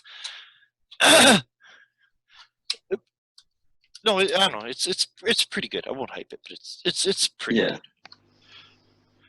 It was dropped there all like holy fuck, and then it opens, so you could see where that stone slab was is now open up, but you could see that there are people there. Boom. I'll have my axe. And so not once we only- walk up to that. Not only are there people there, and the thing is, and you notice them because they, as well as you, have a torch. awesome. They're not the only ones seeking knowledge. It's that other group Have to of be a tracks you saw. And you can see that it is indeed, and you could hear voices and you could hear shouting, like basically the same felt, and like, holy fuck, what the hell's going on? And they like went over to the slab, and now all of a sudden it opens up, and then they see a torch coming and down the hallway. So, and you see that there is indeed a bunch of barbarians dressed in furs with their gleaming blue eyes peeking out from behind their fur hoods. Some of them have their hoods removed. You can see where some of them have pieces of armor and axes or greatswords, other weapons. And the most alarming thing is that accompanying them is, you're like, what the hell are those fucking things? They look like some sort of like lizard or dog, and you're like, oh my god, those are actually dragons. Oh my god, they actually have dragon wormlings. Oh. What color? And white. Hey, And they silence. and when they see you, their neck fins ruffle, and they hiss loudly. Initiative. Sorry, just to be clear, are these wormlings? They're like the pets of the other barbarians. Yes. Oh, okay. How many wormlings? 2. Hey, silence. Can you tell by their look or any symbols on them what kind of barbarians are they? What kind of dragons are those? And would they be friendly or not? All right, we came. I just need to figure out what I need to do for that.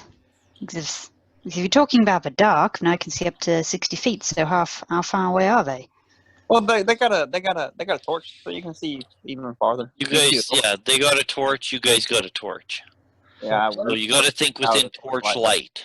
So where are we so I can place us on this map of the? Oh, you got a map up now? Yeah, sharing it. I wasn't looking. I now am. But as far as that, I see the causeway, and then I see where it has number 1, number 2, 3. Well, you're right at the in between 2 and 3, Okay. Yeah, I believe we're going into 3. where the second slab would be. Okay, then what I'm gonna just so I know, so I got this. Yeah. The little bouncing ball. Yeah, We'll like put it the interior door, Yeah. Okay. the interior stone slab, Yeah. All right. because that's where the stone slab was. By the time you kind of get within torchlight, you guys see a torch, and you guys see the bad guys are there. Yeah. Yeah. Okay. Great. We're somewhere between the numbers 2 and 3. Yeah. Like the doorway there. The doorway where the second stone slab is. The second red tee, I believe he's talking about. You got the first red tee, number 2, and then the second red tee. Yeah. That's what I'm seeing. About where I got the little red bouncing ball going up in there. I got it. Oh, we didn't get very far in, did we? No. No. But it's like I don't know the scale. Like I said, that's why it confuses me when I'm talking. They put up a map, because then I don't know if my scale's on, because I fucking ain't looking at a map. I'm just trying to make sense of what they tell me. One's for the rest of the group. One down at the bottom right, you can see that 1 square equals 20 feet. Oh, okay. So how far is it from one slab to the other then? 20 feet. Yeah, there's like a 20-foot slab, and then a 20-foot gap, and then the other slab of 20 feet. Oh, well, there you go. And where are those guard rooms? And then where are those guard rooms? They're like just off to the side. Is that 2A and 2B are the guard rooms? I think so. Yeah, A and B, 2A, 2B. Yeah. Okay. Cool. So for initiative, it's been a while. Okay, well, hold on. I'll do something and then I'll explain this. Yep. Shit, what did I do here? Okay. Initiative is just a die 20 roll plus your dexterity modifier. Unless you have something that does differently, like adds on. Yeah, like Silence has her jack of all trades. Mhm. So I have a champion at a certain level. I think that they also get like a bonus to their initiative when they get something. And the Gloomstalker gets the. Yeah, there's a few classes that do get their exceptions, but generally it's just your dexterity bonus. Roll die 20 and add your dexterity bonus. Okay. And keep your number in mind, because like I said, I'm blind, so I'm trying to straighten it out in my head, so I gotta so just keep it in your head till we got it settled. Yeah, so because if everyone's shouting at me, I got no fucking clue. Have to on that. Yeah, I can see. Oh, I was like, all right, wait till I fucking ask you what your initiative is. Yeah. Okay,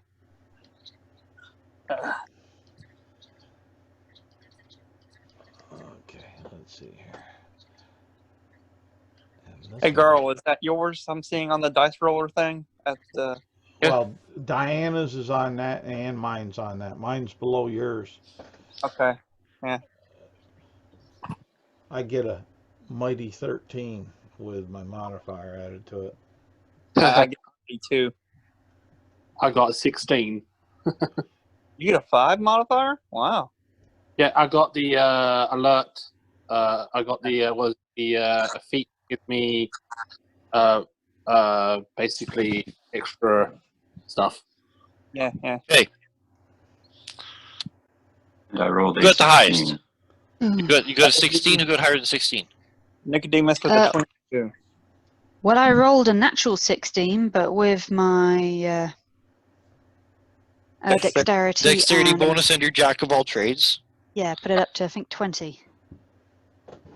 Okay. So Nicodemus at 22, Silence at 20. What a girl get? Garl got a 13. Oh, I thought you got a plus 13, Garl. My bad. No, it's just. Wow, you did well then. Okay. So far, Nicodemus, Silence, Arl, Nice.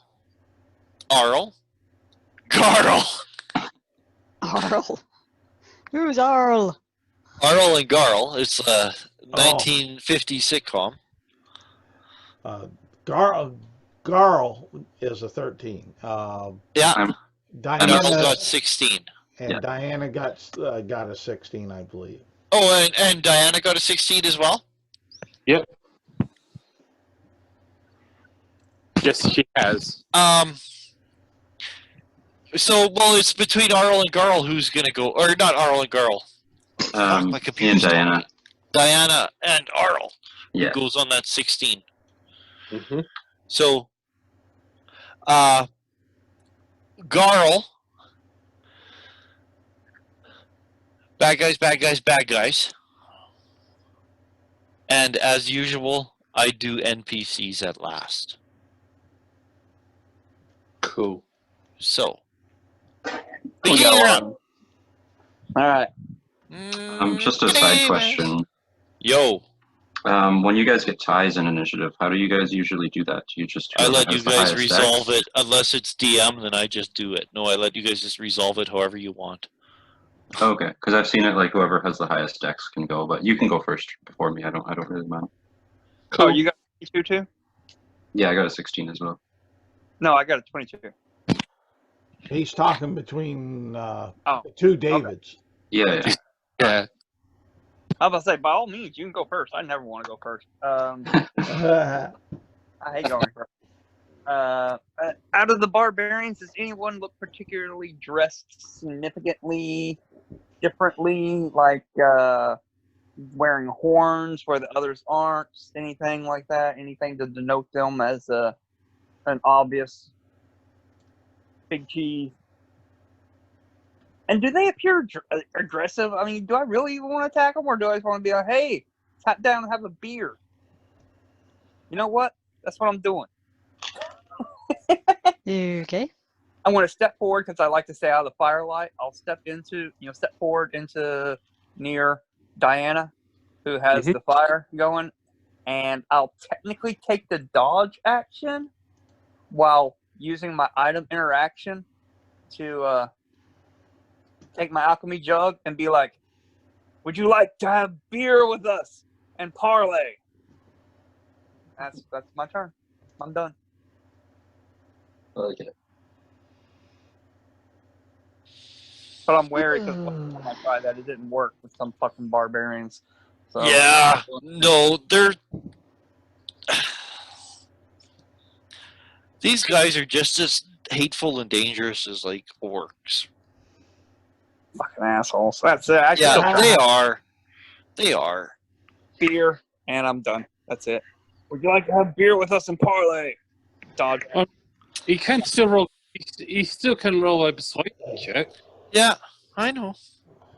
And I'm looking. I'm making a decision. Don't get your... Panties in a roll. Well, I wouldn't say that, but don't. I did. I know what I'm doing. Oh, If I fucking say no, I'm saying no for a reason. I'm not just... not. Because, like... Yes, an orc might be evil, but they still can be negotiated with. Yeah, but there may be other things going on that. I mean, I got a frost giant right over here. I got a fucking Goliath right over here, standing over there in the firelight. We got a Birdman over here, I stepped in the firelight. I don't know if they can see the tiefling, demon person flickering in the back behind the torchlight. But they got to know that, we're Bombat, right? Like I said, you can always roll a persuasion. If it And works. just offering on beer. how bad could it be if a satyr comes up and says, "Yo, beer or barbarians?" Like, yeah, sure. Do barbarians not like a drink? I mean, what barbarian doesn't? Am I right? Yep. They do like it, but they can be very determined to their task at hand. Yeah, they could also be like, "I'm not drinking with you." I don't know. You know, there's plenty of. Or they can be like, yeah, beer sounds good. We'll kick your butt and take your beer. Yeah, that's True. another. That too. There are plenty of possibilities here. Oh, whoa. See, Okay. it's like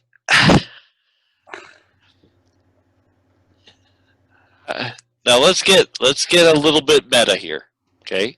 Yeah. Because Yeah. what is the definition of they are hostile to anyone who is not a member of their tribe and will fight to the death? What is the definition of that? Because that's the literal. They're hostile to anyone who is not a member of their tribe and they will fight to the death. I'm obviously not a member of their tribe, therefore they are hostile to me. That makes sense Therefore, to me. they will kill you and steal your beer. Yeah,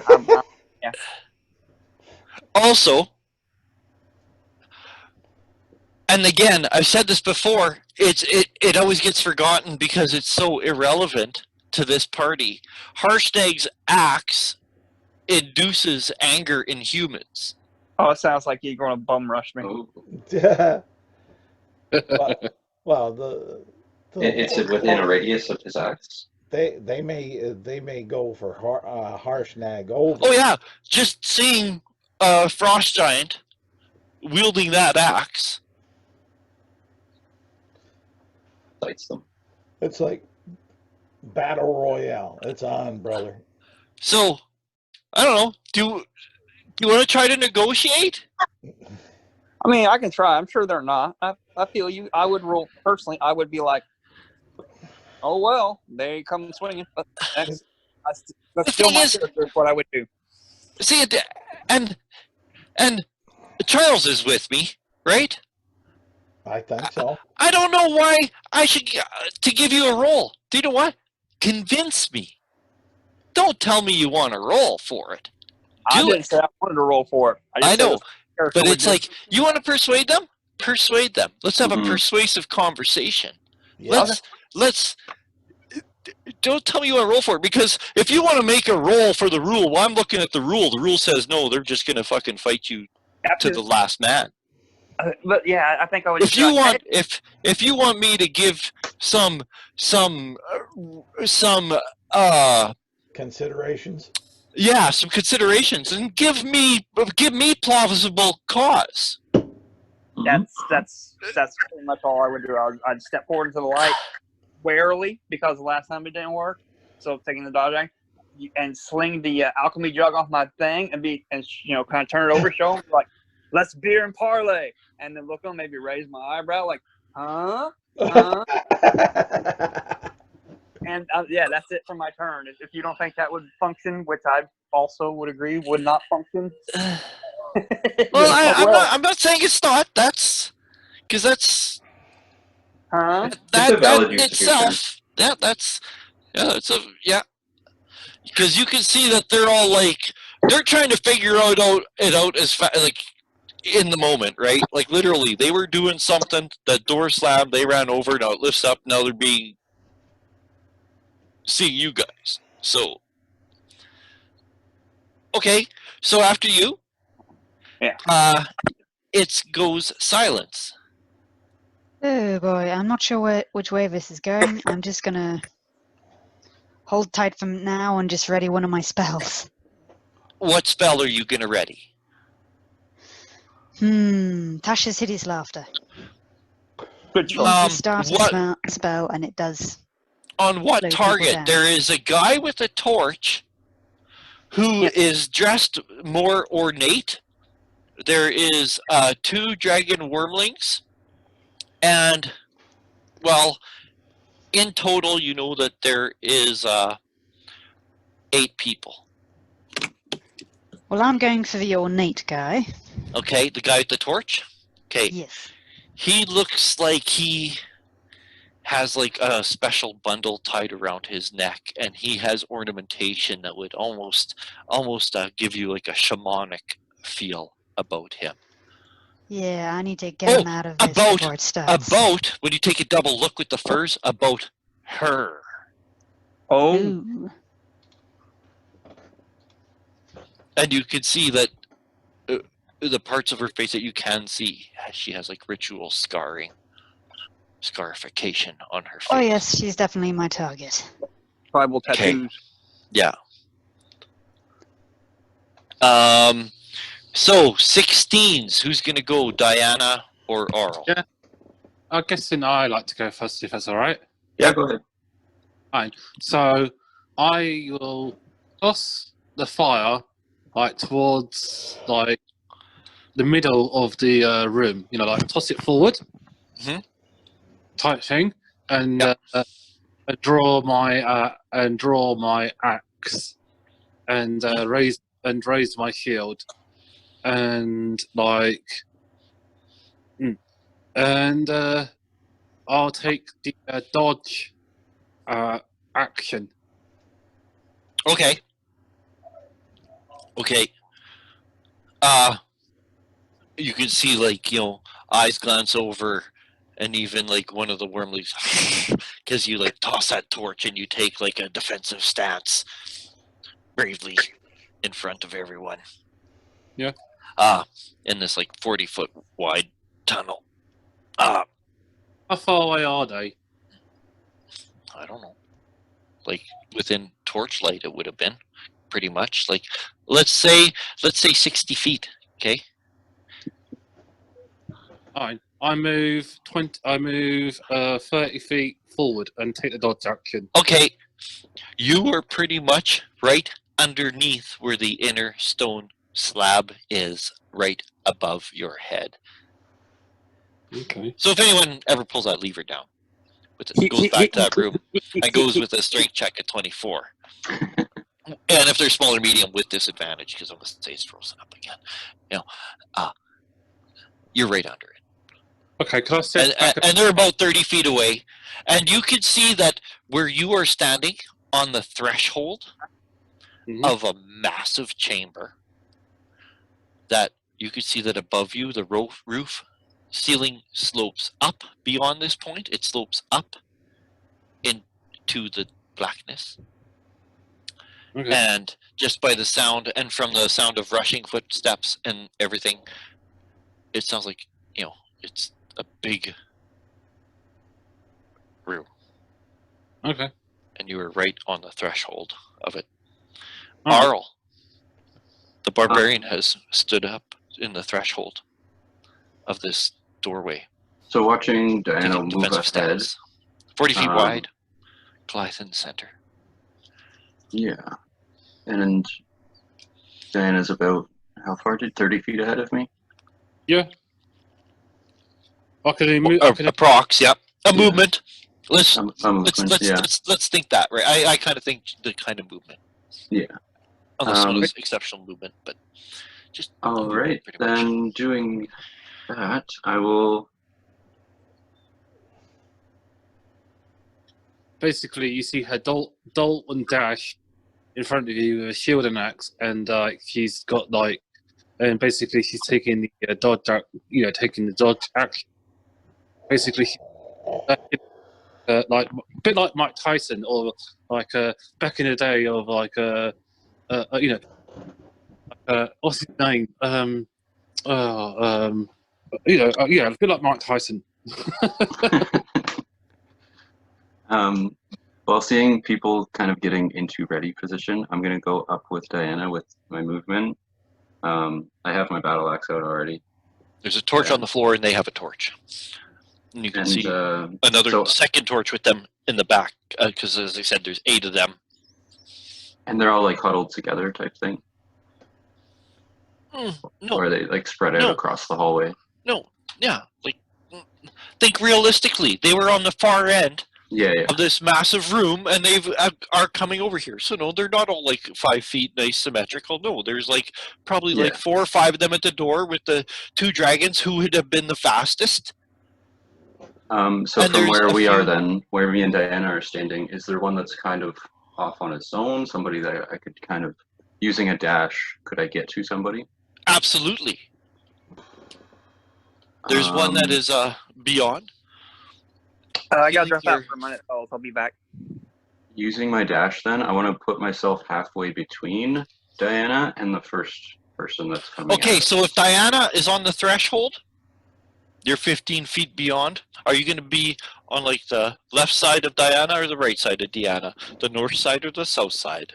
I'm going to stay to the left side. Okay, that's where I was picturing it too. That's really good.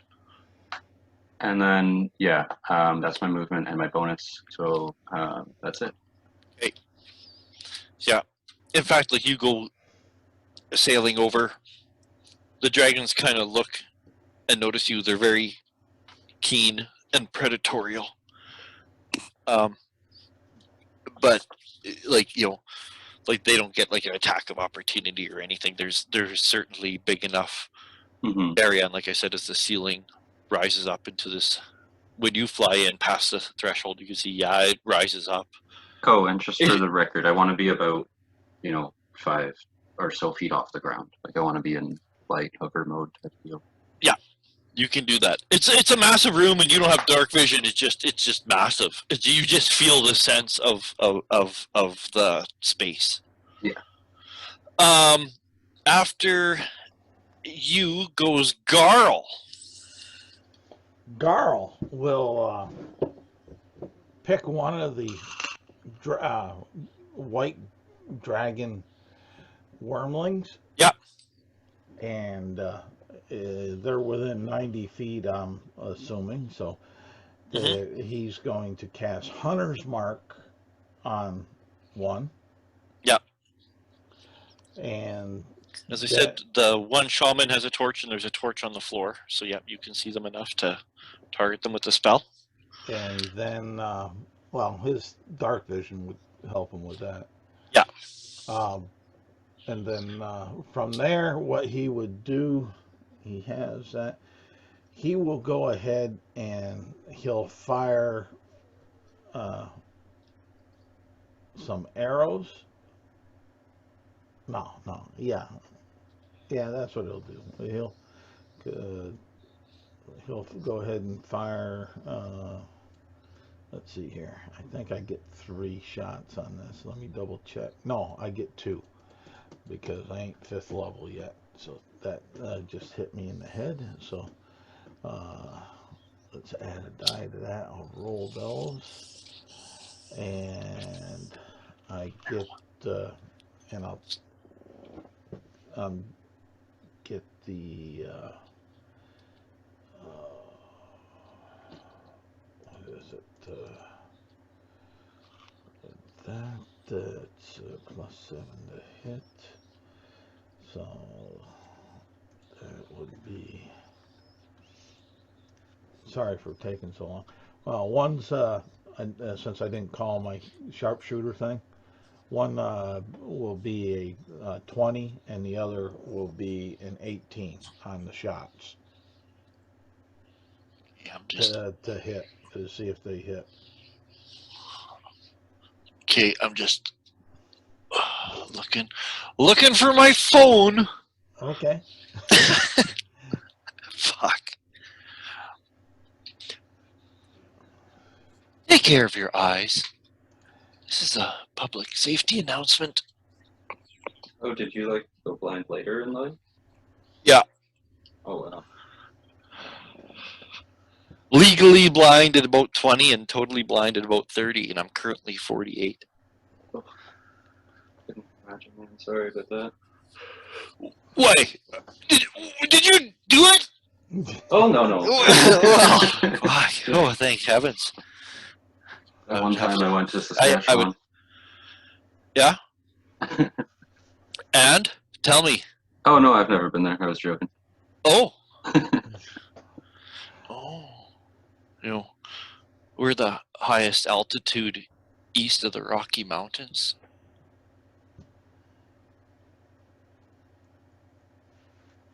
Alright. Automated tellers. First invented here. First one was in our capital city, Regina. Oh shit, that's cool. We're cutting edge. Just people don't know about it, right? Everything. First digital network was Saskatchewan. SaskTel, our crown corporation. Oh shit. We had internet before there was internet. It was like the SaskTel Simpatico network, and that's like the first MMO. Do you guys remember Legend of the Red Dragon? No, you had to get in on dial-up, and yeah, but you could play with people all over the province. Let's see here. We're cutting edge. We just, like you said, we only have 1 million people, and you could fit like 3 British Isles in Saskatchewan, and we have 1 million people. So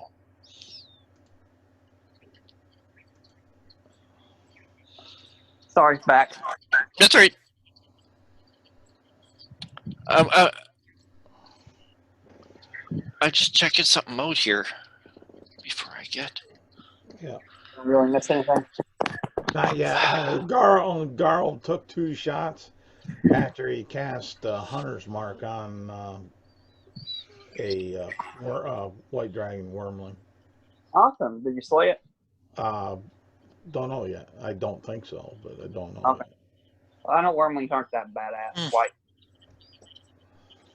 You do significant amount of damage. I mean, I suppose it's possible for you to hit 1, 2. Okay. Yeah, it's.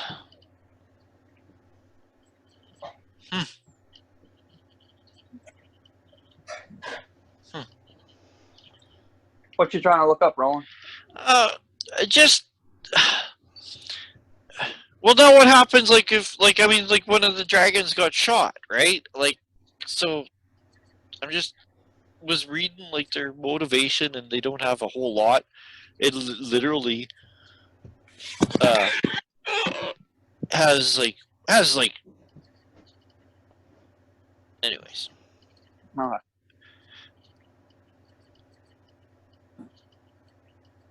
As I've said,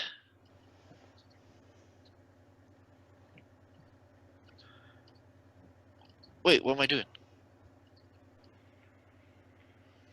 Oh, I think you were trying to figure out what the dragons do if they get shot. Did I hit them with a 20 and a 18? Or don't you know yet? Probably. I'm just looking mine up here. Yeah, those gotta hit.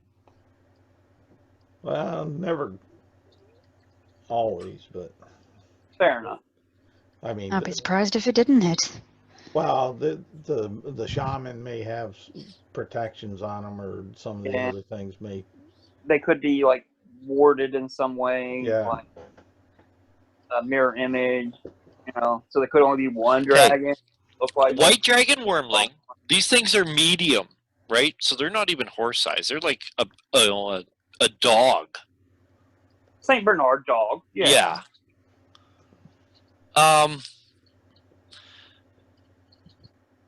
wouldn't say. Okay, I'm ready for you, Garl. All right. What did you hit it with? A 20 and an 18. That hits it both times. Okay. Now, do I have advantage on it to get my sneak attack? Is the next question.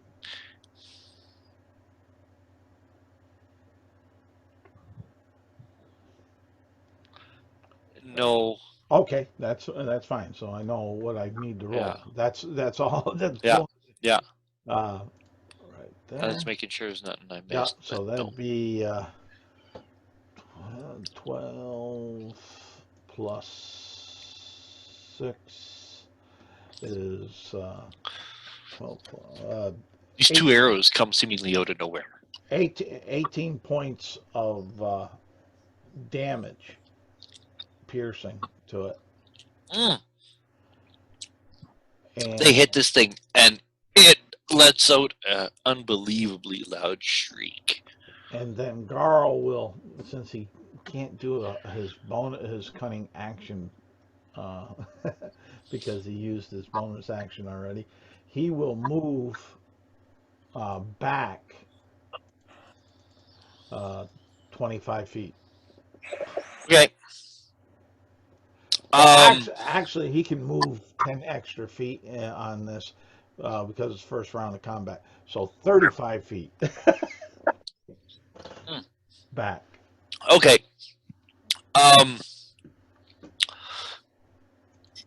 And lets out like I said, a shriek that you almost want to cover your ears. It just echoes off this hard frozen stone. Even like you can tell, like even the barbarians kind of flinch away from the sound.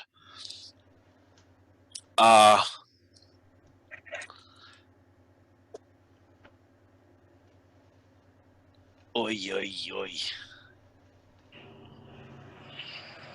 They see a Goliath, and they see a giant.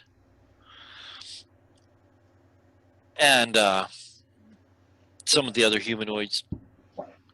The one wielding the torch says something to the rest of them. And the dragons, like they're all coming up, and they're gonna make like a defensive wall. Even the dragons are gonna like the guy with the torch, the shaman. He goes over to the dragon that was hurt, and he says something to everyone else in like a strange language, and they all take a defensive posture with their spears and axes and stuff, and they're all looking kind of questioningly, and almost out of nowhere, out of the blackness, steps another barbarian out of the shadow. Oh, And he's a large man. how large? Well, large. He's a Okay. human. He's a human. He's just a big human. Okay. He clearly looks like a leader. He looks mature. And he's ornately dressed, not in a decorated sense, but in a armed sense. And he says in a very, very accented common, he says, "You offer me drink, and then you shoot my dragon."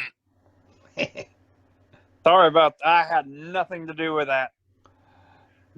I apologize thoroughly. I can let the healing power of Bacchus flow through that dragon if you will sit down and parlay and have drinks with me. I can make it right. Why should I drink with one that travels with such vile as a giant?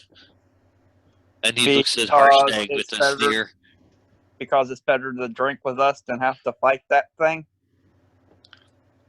Would you rather drink? I am not afraid to fight a giant. It would not be the first head I took. Hey, it wouldn't be my first giant's head I took either. But would you? I mean, today is a good day to die, and today is a good day to drink. Which one would you prefer? Not a matter of fear. And he looks at the shaman, and the shaman says something in a language.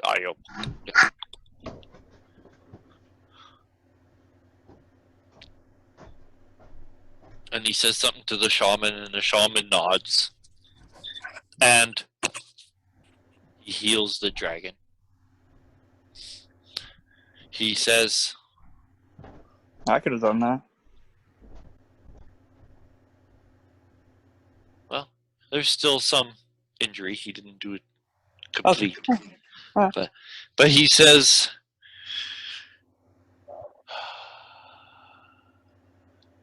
and he kind of scans everyone, and he says, I am seeking my daughter. What's she look like? I don't think I've seen her. But maybe we can assist you in this matter. Was she taken by giants? No, she wandered off during a storm. She is grown. She's a mighty warrior. Well, she's But a mighty she warrior. disappeared. She hasn't come back. I was expecting her home, and I feel she may be here. Well, then, if you'd like to share a beer and tell me what she looks like, we can assist you in looking for her. Barbarian woman, about this tall, berserker out of the monster manual. Oh yeah, that I know exactly. I have not seen her, but maybe we could ask the Oracle. We could work together, because I have it on good authority that this place is haunted by ghosts in the past. Then he raises an eyebrow. He says, "You know your way around this place?" The giant does. He has been here before. And Harshnag groans back at him. Harshnag is Bombat. I highly suggest. Yeah.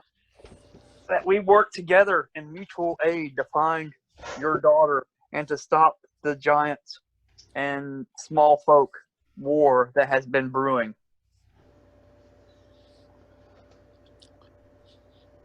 To prevent the deaths of many on both sides. Here, can I walk forward? Reach in my backpack, pull out some mugs, and just like start pouring them down. You know what? Let's call it that. Let's call it that's their move. The NPCs are staying back. Harshnag is basically taking a readied action. Okay. I will So we can go back to the top of the round, which would be you. start pouring out beers and be like, here, grab, drink, parlay. I'm sorry for ruining another combat, folks. Nope. Who said you He just, That's okay. he just slams it back as fast as you could dump it on the ground. Okay. How's the ale?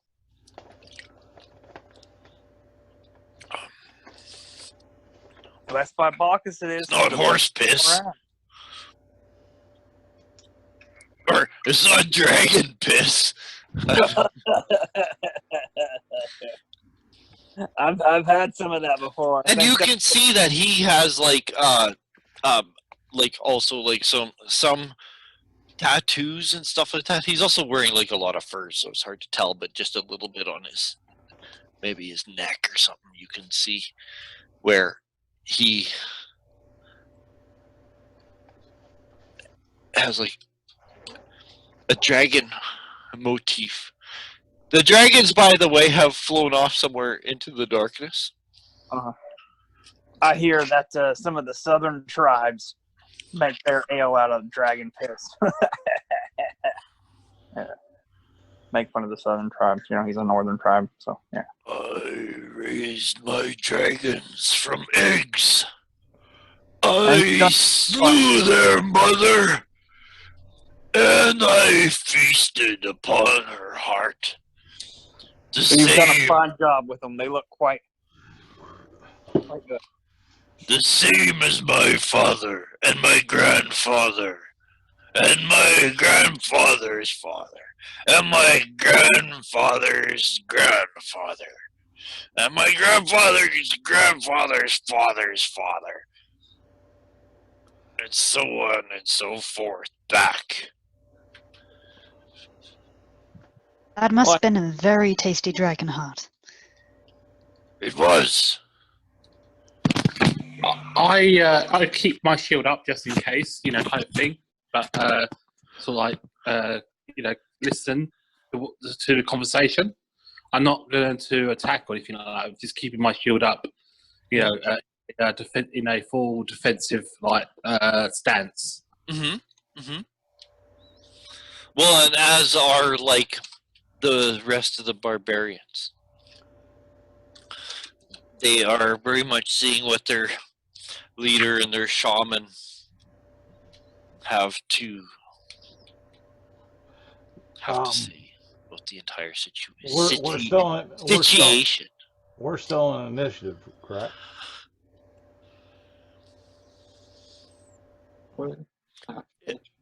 That depends on you guys. Okay. I just wonder. If no one's gonna be attacking and stuff like that, well, because he says Garl would want to try to locate the dragon that he shot. You're not gonna kill it, are you? What'd you say? 120? What's your dark vision? 150? 150 feet. You can with my see. hunter's mark on it, I have advantage on tracking it. Yeah, you. Like, this is a big fucking room. Yeah.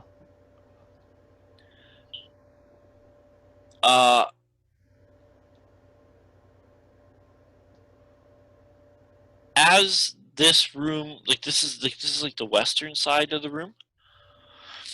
When you go east, the ceiling goes up to, you could see that, so I guess everyone can too, actually, who has dark vision, that the ceiling goes from 40 feet, in like where you guys are in this doorway, it slopes up to 60 feet. And it's like a massive hall. And on both the left and right side, there's ledges 20 feet high. Oh, okay. And there is niches and sconces. The sconces aren't lit or anything, but there's niches and sconces on these ledges. It looks like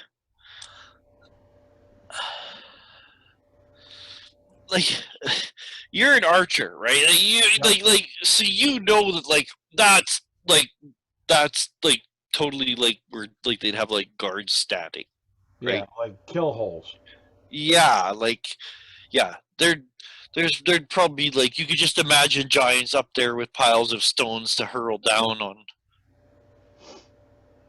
on intruders back in the day. But of course, they're barren.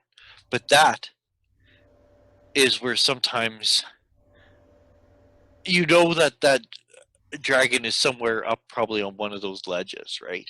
But those ledges run on both sides, north and south side. They run down into far enough, and it's even out of your dark vision range. Yeah, that's all right. It's just that. But it's like just a fucking massive hall. It was just if he was within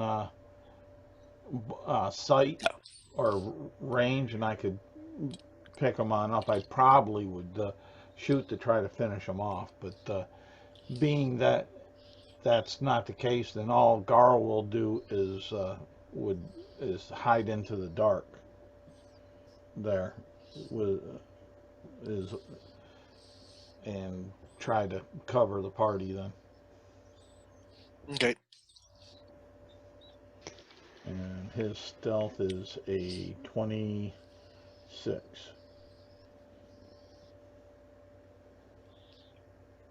Okay. And he says, "My shaman has said that the spirits told him that she became lost in the storm and took shelter here, and may be lost or trapped inside. But he shakes his head. He says, we cannot get past the main doors, for they are frozen shut." Well, lucky for you, we have a frost giant. I can probably do it, but here, let me ask my gods. And Sorry to interrupt here, but just Yeah. while we're kind of in initiative, Yeah. Aura would have just been like kind of coming over to where you're serving the drinks, listening to the conversation, and kind of reaffirming to these barbarians that like we are good. Because myself being a barbarian, Yeah. I would relate to him, you know, eating heart and stuff like that. Like I would have been in the conversation a little bit.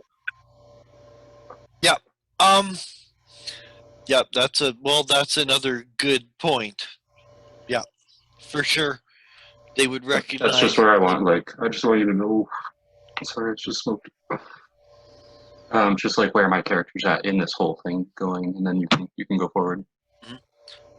Speaking of which, because I know that like Diana is kind of holding ground in case the shit hits the fan. Harshnag is pretty much doing the same thing. What you call it? Warvel and the Goblin are doing what they do, which is try not to be noticed. Try not to be the center of attention. And Silence, what are you doing? I probably pulled out my instruments, play around a bit, just show that I'm not quite ready to fight, ready to play a bit of soothing music if you need it. Just show generally that I've put my weapons down, but I'm not here to fight. I'm here to play music. Huh.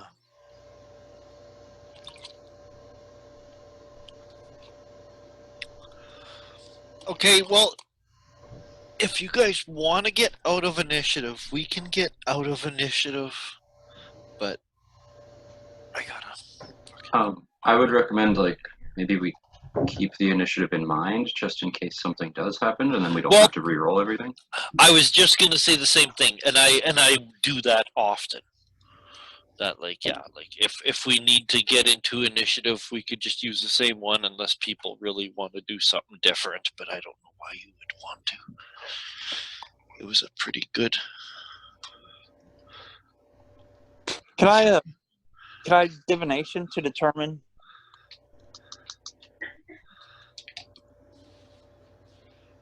Where? Well, you were gonna do that even before we came in, and I don't think we never got to it, right? I When was we going were to under the augury, dome. I was going to augury something instead, but no, I want for this one. I want a divination, and while they're sitting around drinking beer, we'll have you divination. Where is Chieftain's daughter?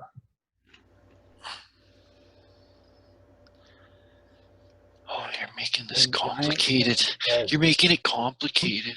I'm sorry. No, that's it, because like, where are you casting the spell? And Like right in front of them, or are you gonna like go? Oh, excuse me, I gotta go take a shit, or no, like no, right in front of them. I'm gonna be like, let me ask Bacchus if he can shed light on this scenario. And they're absolutely aghast that that you start once you start casting magic, they just like go berserk. Let me ask Bacchus where this is. And we're gonna be like back into like initiative. Oh shit! Well then I suppose we're back in initiative. Yeah. Oh Lord. Like they honestly go ape shit over magic. Well, your shaman did something. I'm helping you. That's the shaman spirit magic. Yeah. I have fear magic. It's even better. No, it's not.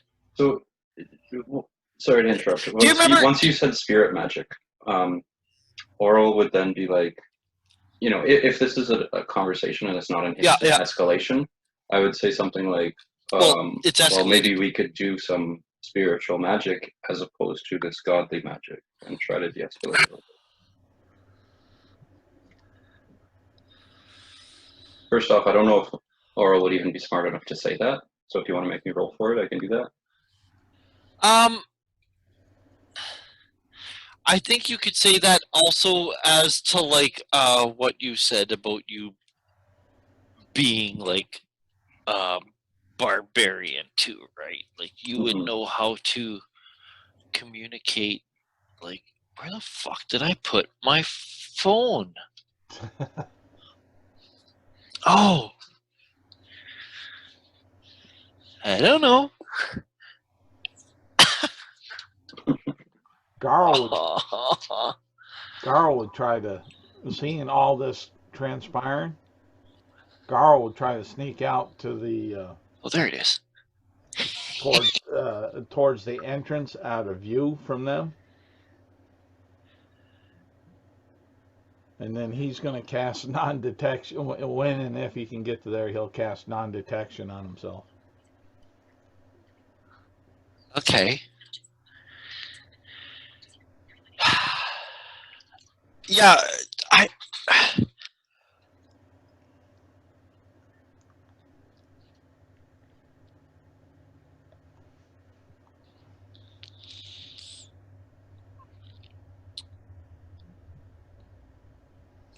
Okay.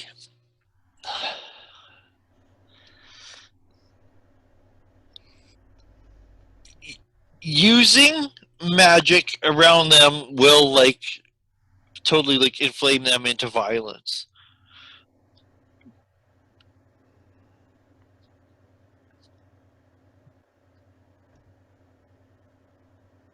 Oral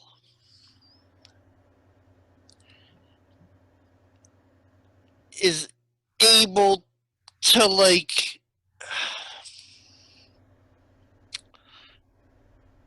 flame the situation down, but Michael, you're not able to like. I mean, if you use an action, you can, but if it's like takes more than that, you like you can't sit there and cast a ritual. To It's a suggest ritual. I'm not going to wait. to suggest that maybe like, well, then let's use the spirit magic. Yeah. I will. I gotta see here. Like they'll allow the conversation to progress a little bit more. Yeah. Because the only thing I have in my mind is I'd have to ritual cast speak with animals, maybe talk to some spiders or something. That's all I have. Yo, there's Spiders in corners. There's spiders in the corners. That's it. But if anybody else has Okay. like, some other idea for like a spiritual type magic,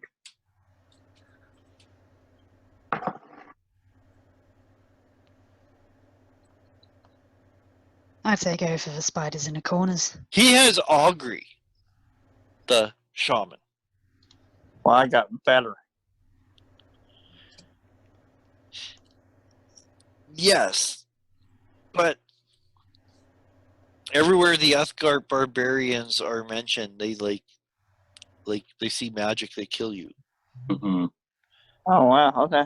Like everything in the book, like everything, I can't impress that enough. That like that's like their key thing is that like they hate outsiders and they especially hate magic and they especially hate orcs and giants. So it's already weird that they're working with a shaman, and that's kind of where you're at. Well, no, like there's like that's the thing. They have their Uthgar spirit shamans. Mm-hmm. That's like a specific religion to them. Yeah. So it's just. So they're like super duper duper uneasy. The only thing that they're working with you for is for something, right? Well, I'll impose to them then. Because that's the thing. It is such an uneasy situation that clearly there's something that they think that they can get from you. Mm-hmm. Otherwise, they probably would have killed you by now. That's the sense that you get. It's not like you guys are all shaking hands and, hey, buddy. No, it's like they haven't killed you because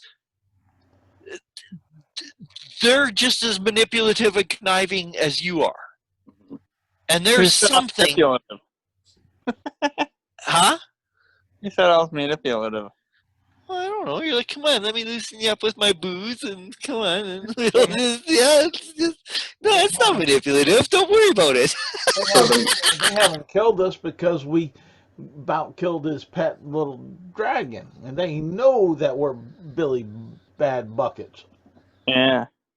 So with everything you've just said, then I guess Oral would say in his barbarian intellect. We offer help. We apologize for treading on your space. If you would like us to help, we can maybe speak to maybe spiders in this cavern, see if they have seen anything. Your shaman can do the magic. So it is your own magic. If that is not what you want to do, then it's been said already. Today could be a good day to die. Or a good day to drink. Yeah.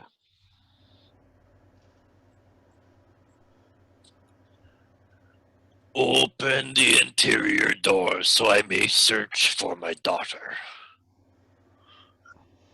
I got a question for you, real quick. If you can't open the doors, how did she open the doors to get through there? She has been missing for many days. And had lots of time to open and And close the doors? I did not write the adventure. I thought of that myself when I was reading it in advance. If this is happening in there, why does it say this door is frozen?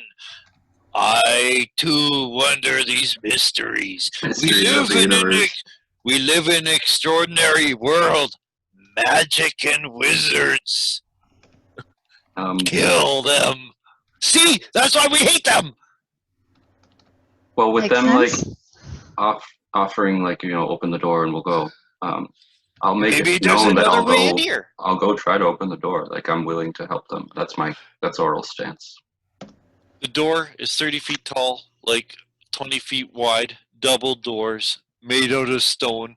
They are covered in engravings of a giant god, of giants warring with dragons. Not just a battle with a dragon, but giants warring with dragons. Can I go up to the door as well?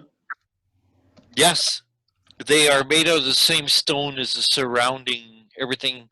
They have giant iron hinges, and they are indeed covered in 4 inches of ice. Oh, Can I? and these doors are found at the end of this massive hall that is like hundreds of feet long. As you approach the far eastern end, there are massive steps. Each step, it takes you guys over. I mean, it's not like super hard, but each step is like 5 feet high. And there's like that's a pull for for Garl is the only one where like unless without help, but like like I said, like harsh negatives, whatever, or even another person can help you enough. You would be the only one who have to make a climb. No, it's not a climb check. It's considered difficult terrain, right? So Can I read the inscription? Because I can read and write. Guys, it's not writing. It's depictions of images of but like super like armored clad and armor wielding, and it's in the blackness, right? Just when you guys walk in the torches, you guys are going up, making your way up these big steps. You guys each climb up a step, each step, and let's worry about the steps first, because the steps are what you see. Then once you get to the top of the steps, then there's a big landing, and I'm talking giant proportions, right? You're on the top of the landing, you still have to walk to even get to the doors. fine. And it's just the doors. What? I say to the barbarians and everyone around me, like, in my voice, I say, if you want these doors to be open, first you have to melt the ice, or get rid of the ice. Tell me, people of the wilderness, can you make fire? And you can see. And he says, "What do we burn here in the ice? Here in the land of the ice and snow, where the earth winds howl and the harsh winds blow."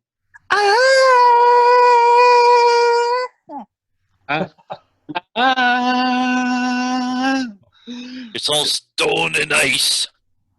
Well, He says, "What little we have," and he holds a torch, arrows, shafts for spears. Torch. There you go. We got a He torch. says, "Animal fat we cook and light our homes with." Do we have any magic people in our party? You can't use a magic. cleric, They'll go a mad. bard, a ranger.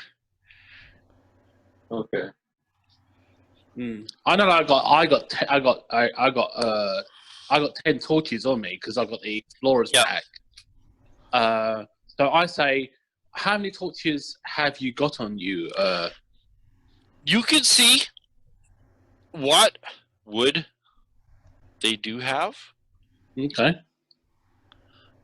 They have, looks like that they have been chipping away at ice, and especially chipping away to be able to put in like looks like poles to help to pry, and it just looks like that they've been working on trying to open the door. They have a couple poles for levers, but they have been having no success.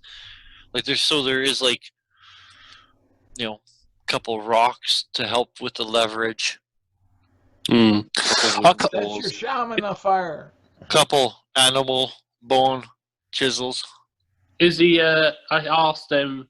Tell me about your shaman. How spiritually powerful is she? Or Thought it was a she. yeah, she. Yeah. How powerful? How spiritually powerful is she? I have obtained the most powerful shaman to be found throughout the entire realm. I would expect nothing but the best. Excellent.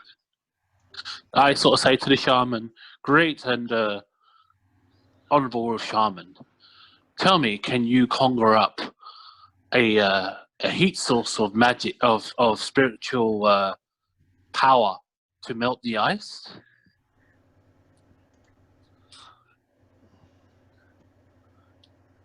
That is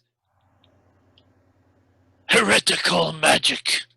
Puh, and she spits on the ground. Only demons and genies summon such despicable powers. So I you're see. good enough to do that then, huh? You're not that I talented. see. I'm not welcome.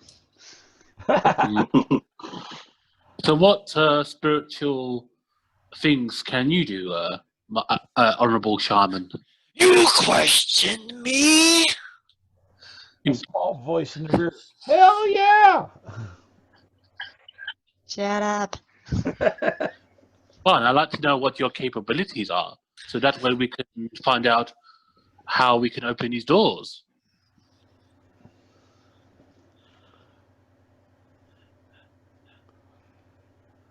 If you're not up to the task of like contacting the spirits of fire to melt the ice, then you could never open these doors.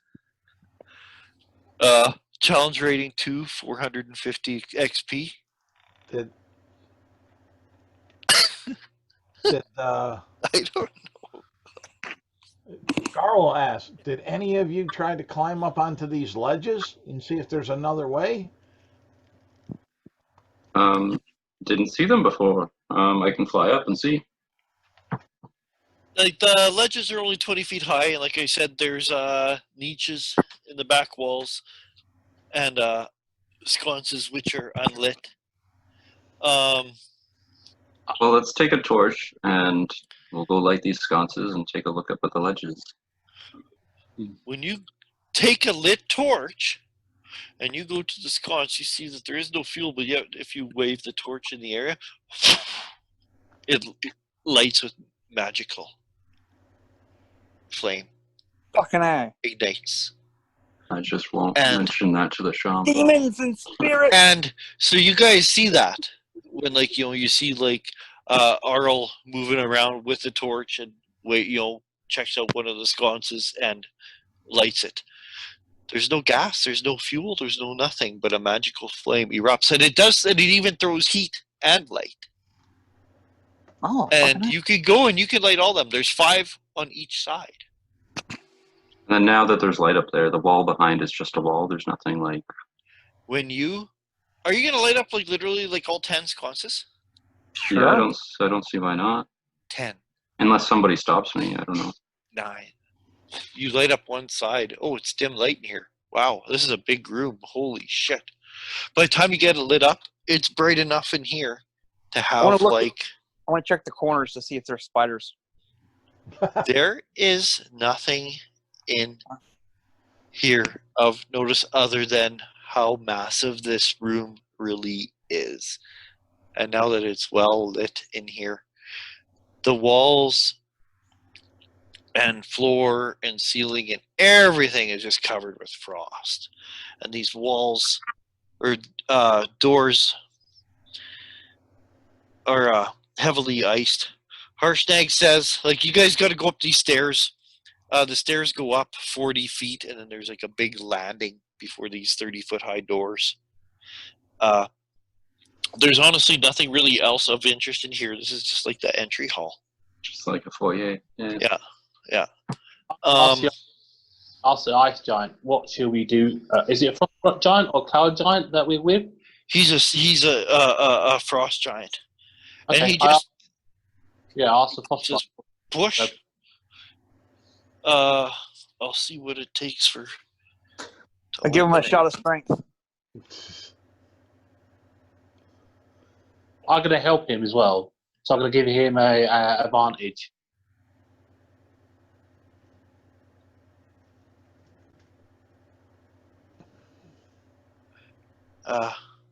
Sorry, David. I'm just reading something. Give me a. Sure, no problem. You know, because I want to, because I can push as well with him. So, yeah. Yeah.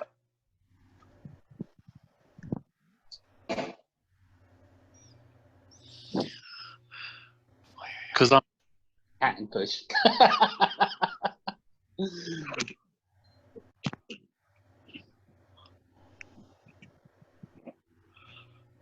What I'm doing is I'm going to see with you and the giant if it's actually even like check worthy, right? Like, well, I got +7 to my thing. Plus, I can push and pull twice my size, which is pretty cool because of my ability as a Goliath. Yay!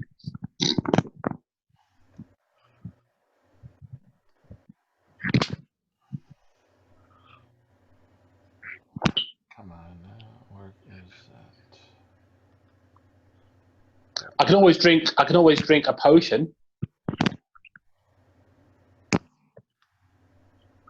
What are you guys trying to push? Basically, I can drink a potion of giant strength. Give me giant strength for like for a bit, and push it with him.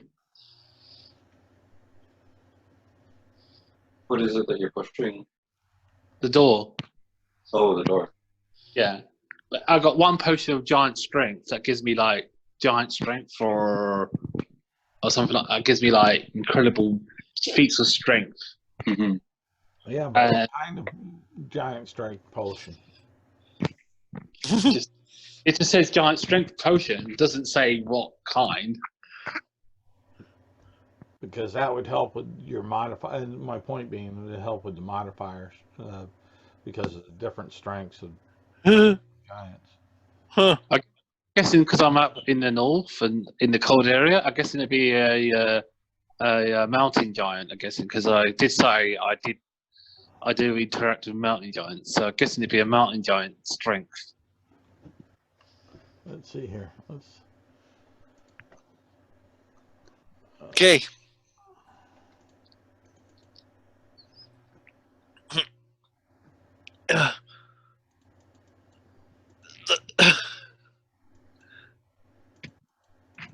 Impervious to all types of damage. Okay. Huge creatures with a strength of 23 can open the doors. Frost giant. Yep. It takes an exertion. You help. It will save some time. Mhm. Because that's all it says. So huge creatures with a strength of 23 can open the doors. So if we didn't bring Harshnag with us, we would not be in there.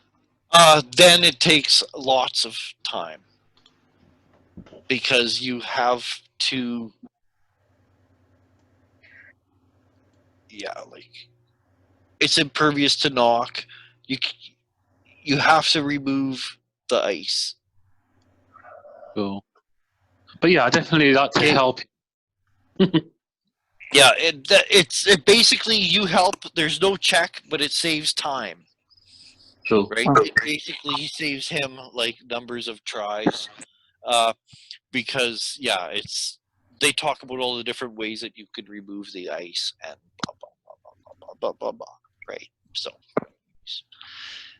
When you're flying around with a torch too, I would like try to melt some of the ice up Oh yeah, higher on but the like door that people can't reach and stuff, but it's not going to help much. But literally, like a 40-foot high double fucking stone fucking slab fucking carved out of the mountain 30,000 fucking years ago by fucking giants, like holding a torch to it. It's like I don't know. It's like doing nothing really. Yeah, it's like go fucking clear your streets of snow in the wintertime with a torch. The hairdryer, yeah. Like yeah, with a hairdryer, right? Like I mean, like. Yeah, like it's not doing much, but like that's probably what I'd be doing. Like, and what's this? Like, so you can see everything is covered in ice.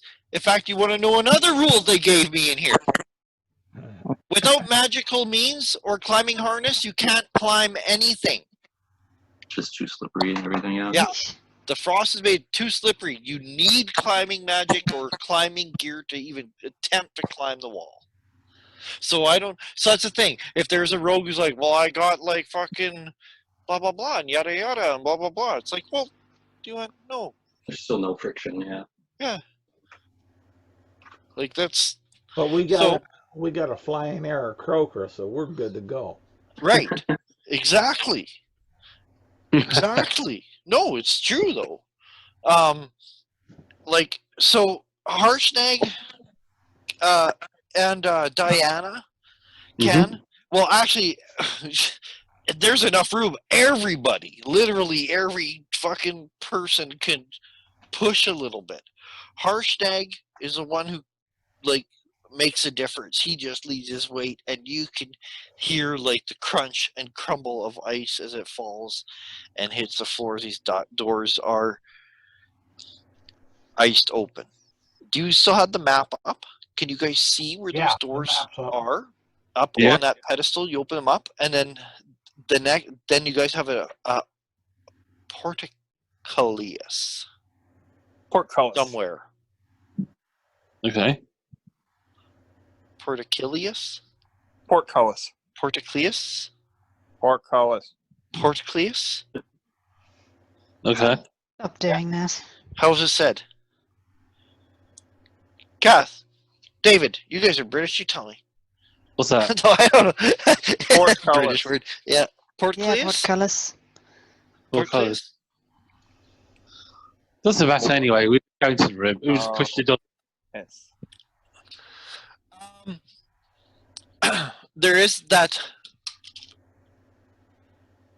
portcullis.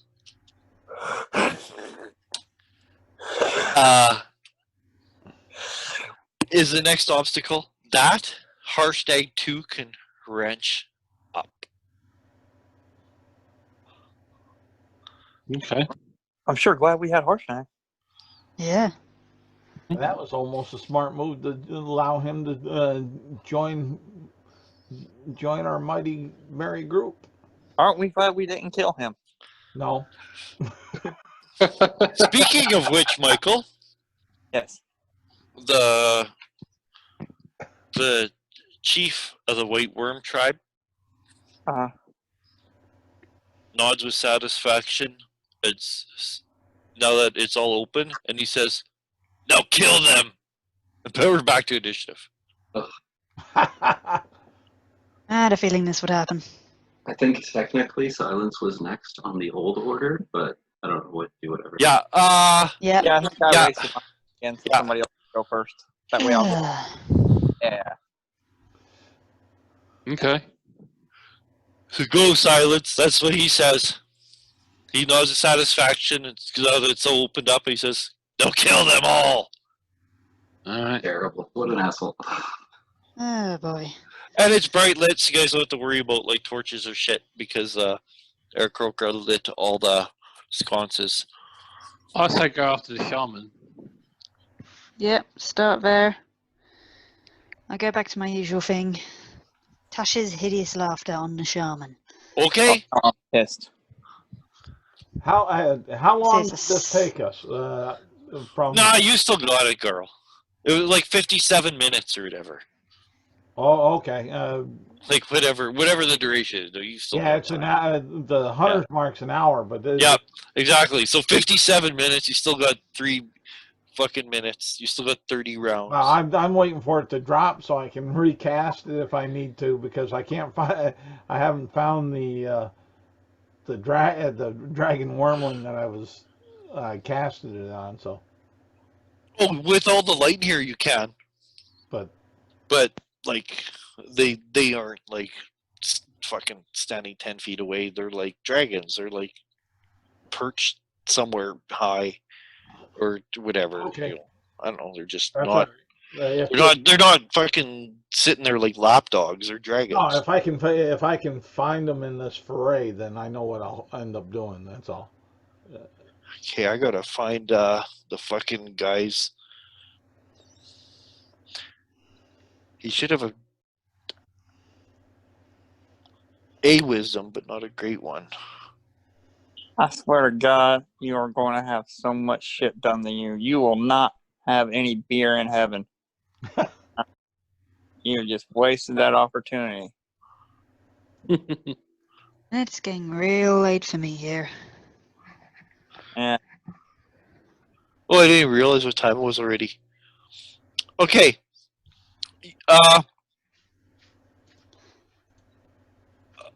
Okay. It succeeded on its savings throw. Dang it. And it says something in the language. Once you cast magic, it just goes, especially you tried to cast magic on the shaman, you have like committed like a terrible, terrible insult. Proof that you'll deserve to die. So, after you, and don't worry, Kath, it won't keep us long. I just want to finish this round. After Kath, it will go Diana and Arl. I think Diana was going first, right? Yeah. So Diana is going to attack. Who's in front of me, the shaman or the chieftain? Whoever you want. I'm going to attack the chieftain, the person in charge. Okay. He seems like a big man, so I'm going to take down. Okay. All right. So I'm going to roll my first attack +7. So hopefully it should come up. Has it not done it? Oh. Yeah, is it not doing it? Oh, it's not doing it. Hang on. Oh, it's fine. I haven't done my thingy. Hang on, it's not working. The dice roll is not working for me. It's not. No, hang on. Right. Okay. Is it? Yeah, it's coming up for me. Oh. I say reinitiate. Refresh. Refresh it. Sure. All right. If you know. Sure. Give me a second then. Right. I've got to refresh it. When you're fully clean, you know you're fully clean. Cool. I don't know why. Refresh. Right. Give me a second. I was refreshing it. Giving you about 45. Right. Okay. Hopefully it should come up now. So 13 plus 7. So does that 20. hit? 20 absolutely hits. So you suddenly, when he's like, kill them, you just have been like kind of on edge the whole time as well, keeping yourself wary, and you attack the chieftain Wormblood himself, and you strike at him. All right. Good Backstabbing mountain folk. 18. So that's 8, 9, 10, 11, 12. So I do 12. Well, I guess you're not backstabbing. He said kill you. So Okay, anyways, how much? Sorry. 12 was the first one. Okay. And then I'm going to hit him again. Okay. And then that is 11 plus 7. That hits for 18. Yeah. And I'll do another D8 plus 4. So 7, 8, 9, 10, 11 points of damage. Okay. And then I'm going to activate my champion's ability to attack again. So I'm going to spend a second, like a action surge to attack again. Oh yeah, I'm going all out on this bastard. So first one misses, and then the second one, no, I missed twice. I missed. I missed completely. Never mind. Do you know what? This is the end of the session now. Might be a good time to use that special inspiration that we all get and no one ever uses. Yeah, use. So what does that special inspiration do? Let you You re-roll. just re-roll. Remember, I said everyone gets starts. So do I off roll? as- Do I So- re-roll both? Or But I you can one of your attacks that missed. You can use your inspiration on one of those attacks, and you could just re-roll it. Use your inspiration, re-roll it. It's the end of the session. Why not use it? 8 plus 7. So does 8 plus 7 hit him? 15.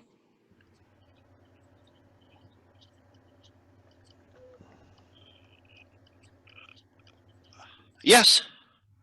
Ah, nice. Alright, and then D8 plus 4. So 3, 4, 5, 6, 7, 8, 9, 10. No, 3, 4, 5, 6, 7. 7 points of slashing. How much? 7? 7. Yeah. So that's 12, 11, and 7. I did in total. Oh.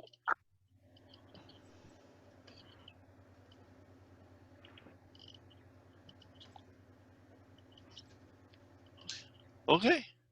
I'm not sure how much damage that is, but that's quite a bit. I think it was 30. Yeah, 30 damage. Yeah, I got it. Oh, no, he's I got it. No doubt he's a, You yeah, he's a barbarian, isn't he? But you chop him up, like you lunge and attack him quite well, but yeah, he's the chieftain, so he's buffed up. So Arl, you can So, see that he's called for you all to be slain, and Diana has already attacked. so seeing Diana go after the chieftain, I'll go to the second biggest threat, which would be the shaman. Okay. And I'm going to rage, and it's going to be a reckless attack, and I'm going to use my extra attack, so 2 attacks. Okay. You may. So to roll for hit, it's been a while. I add my proficiency. Yeah, your ability score plus your proficiency bonus. Oh, so both of them. Okay. Yeah, roll die 20 and add that total. So 18 plus 5, 23 to hit. that absolutely hits. And then You come in a flurry of feathers and squawks. And then, so yeah, my attack is, I'll just roll both at the same time because it's 2d6s and then twice. Or I'll roll my second attack. Yeah. My second one missed, so whatever. What was your second attack? The second one was 11. Oh yeah, that does miss, but Yeah. By So then the much. damage on the first one is my dice plus the modifier. Modifier. Yes, just your damage dice plus ability score modifier. No proficiency bonus on damage. And then Proficiency bonus is only plus for the my, attack and then roll. plus my rage. Yeah, and your rage bonus. So 11 points damage then. Okay, you What kind of weapon do you use? Great axe, two-handed. A great axe, yeah. So you chop at the shaman, and she gasps, but she too is hurt but still alive. And that was reckless, so it's just so we remember for next game. My next attack on me has disadvantage. Yeah. Or has advantage. Because it's basically enemies and NPCs. That's the cliffhanger where it's like, have them, kill them all, and then the fight breaks out. And we will call her there, and we will continue again next week, starting with the enemy's turn. Oh. And Okay. just I think remember our Garl was supposed initiative. to get a turn. Oh, well, Garl was right after Arl. That's right. Go Garl. You could see a dragon if you want to take a shot. Garl will take his sharpshooter ability and take the -5, and he'll shoot an arrow at the one that he has hunter's mark on. Okay. Let's see here. So yeah, so that'd be 2 to the 19. After That hits. 5 off, that hits. So that will be. Let's see here. Get that out of there. That's there. That's there. And no sneak attack. So that will be 20 points of piercing damage. 23 points of piercing damage. How much? 23 points of piercing damage. Okay, you hit it, and it's still alive, but you know you hit it good. All right. And then all Garl will do is then use his uncanny, and he will try to hide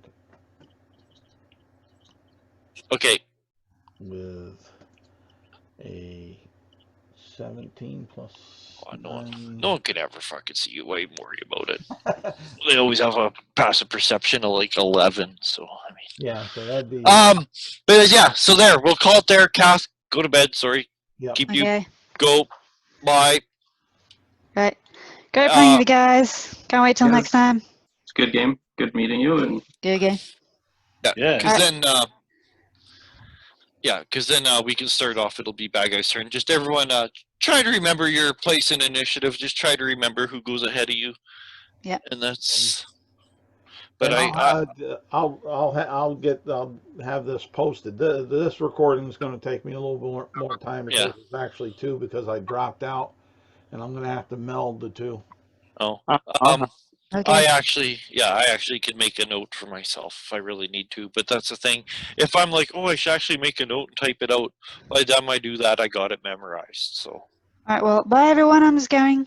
Bye. Yep, Take right, care. have a good night. Wash your hands. Don't touch your face. Yep. All right. Bye. Bye. Stay safe. Bye. yeah. Bye. So, Dave and David, Mhm.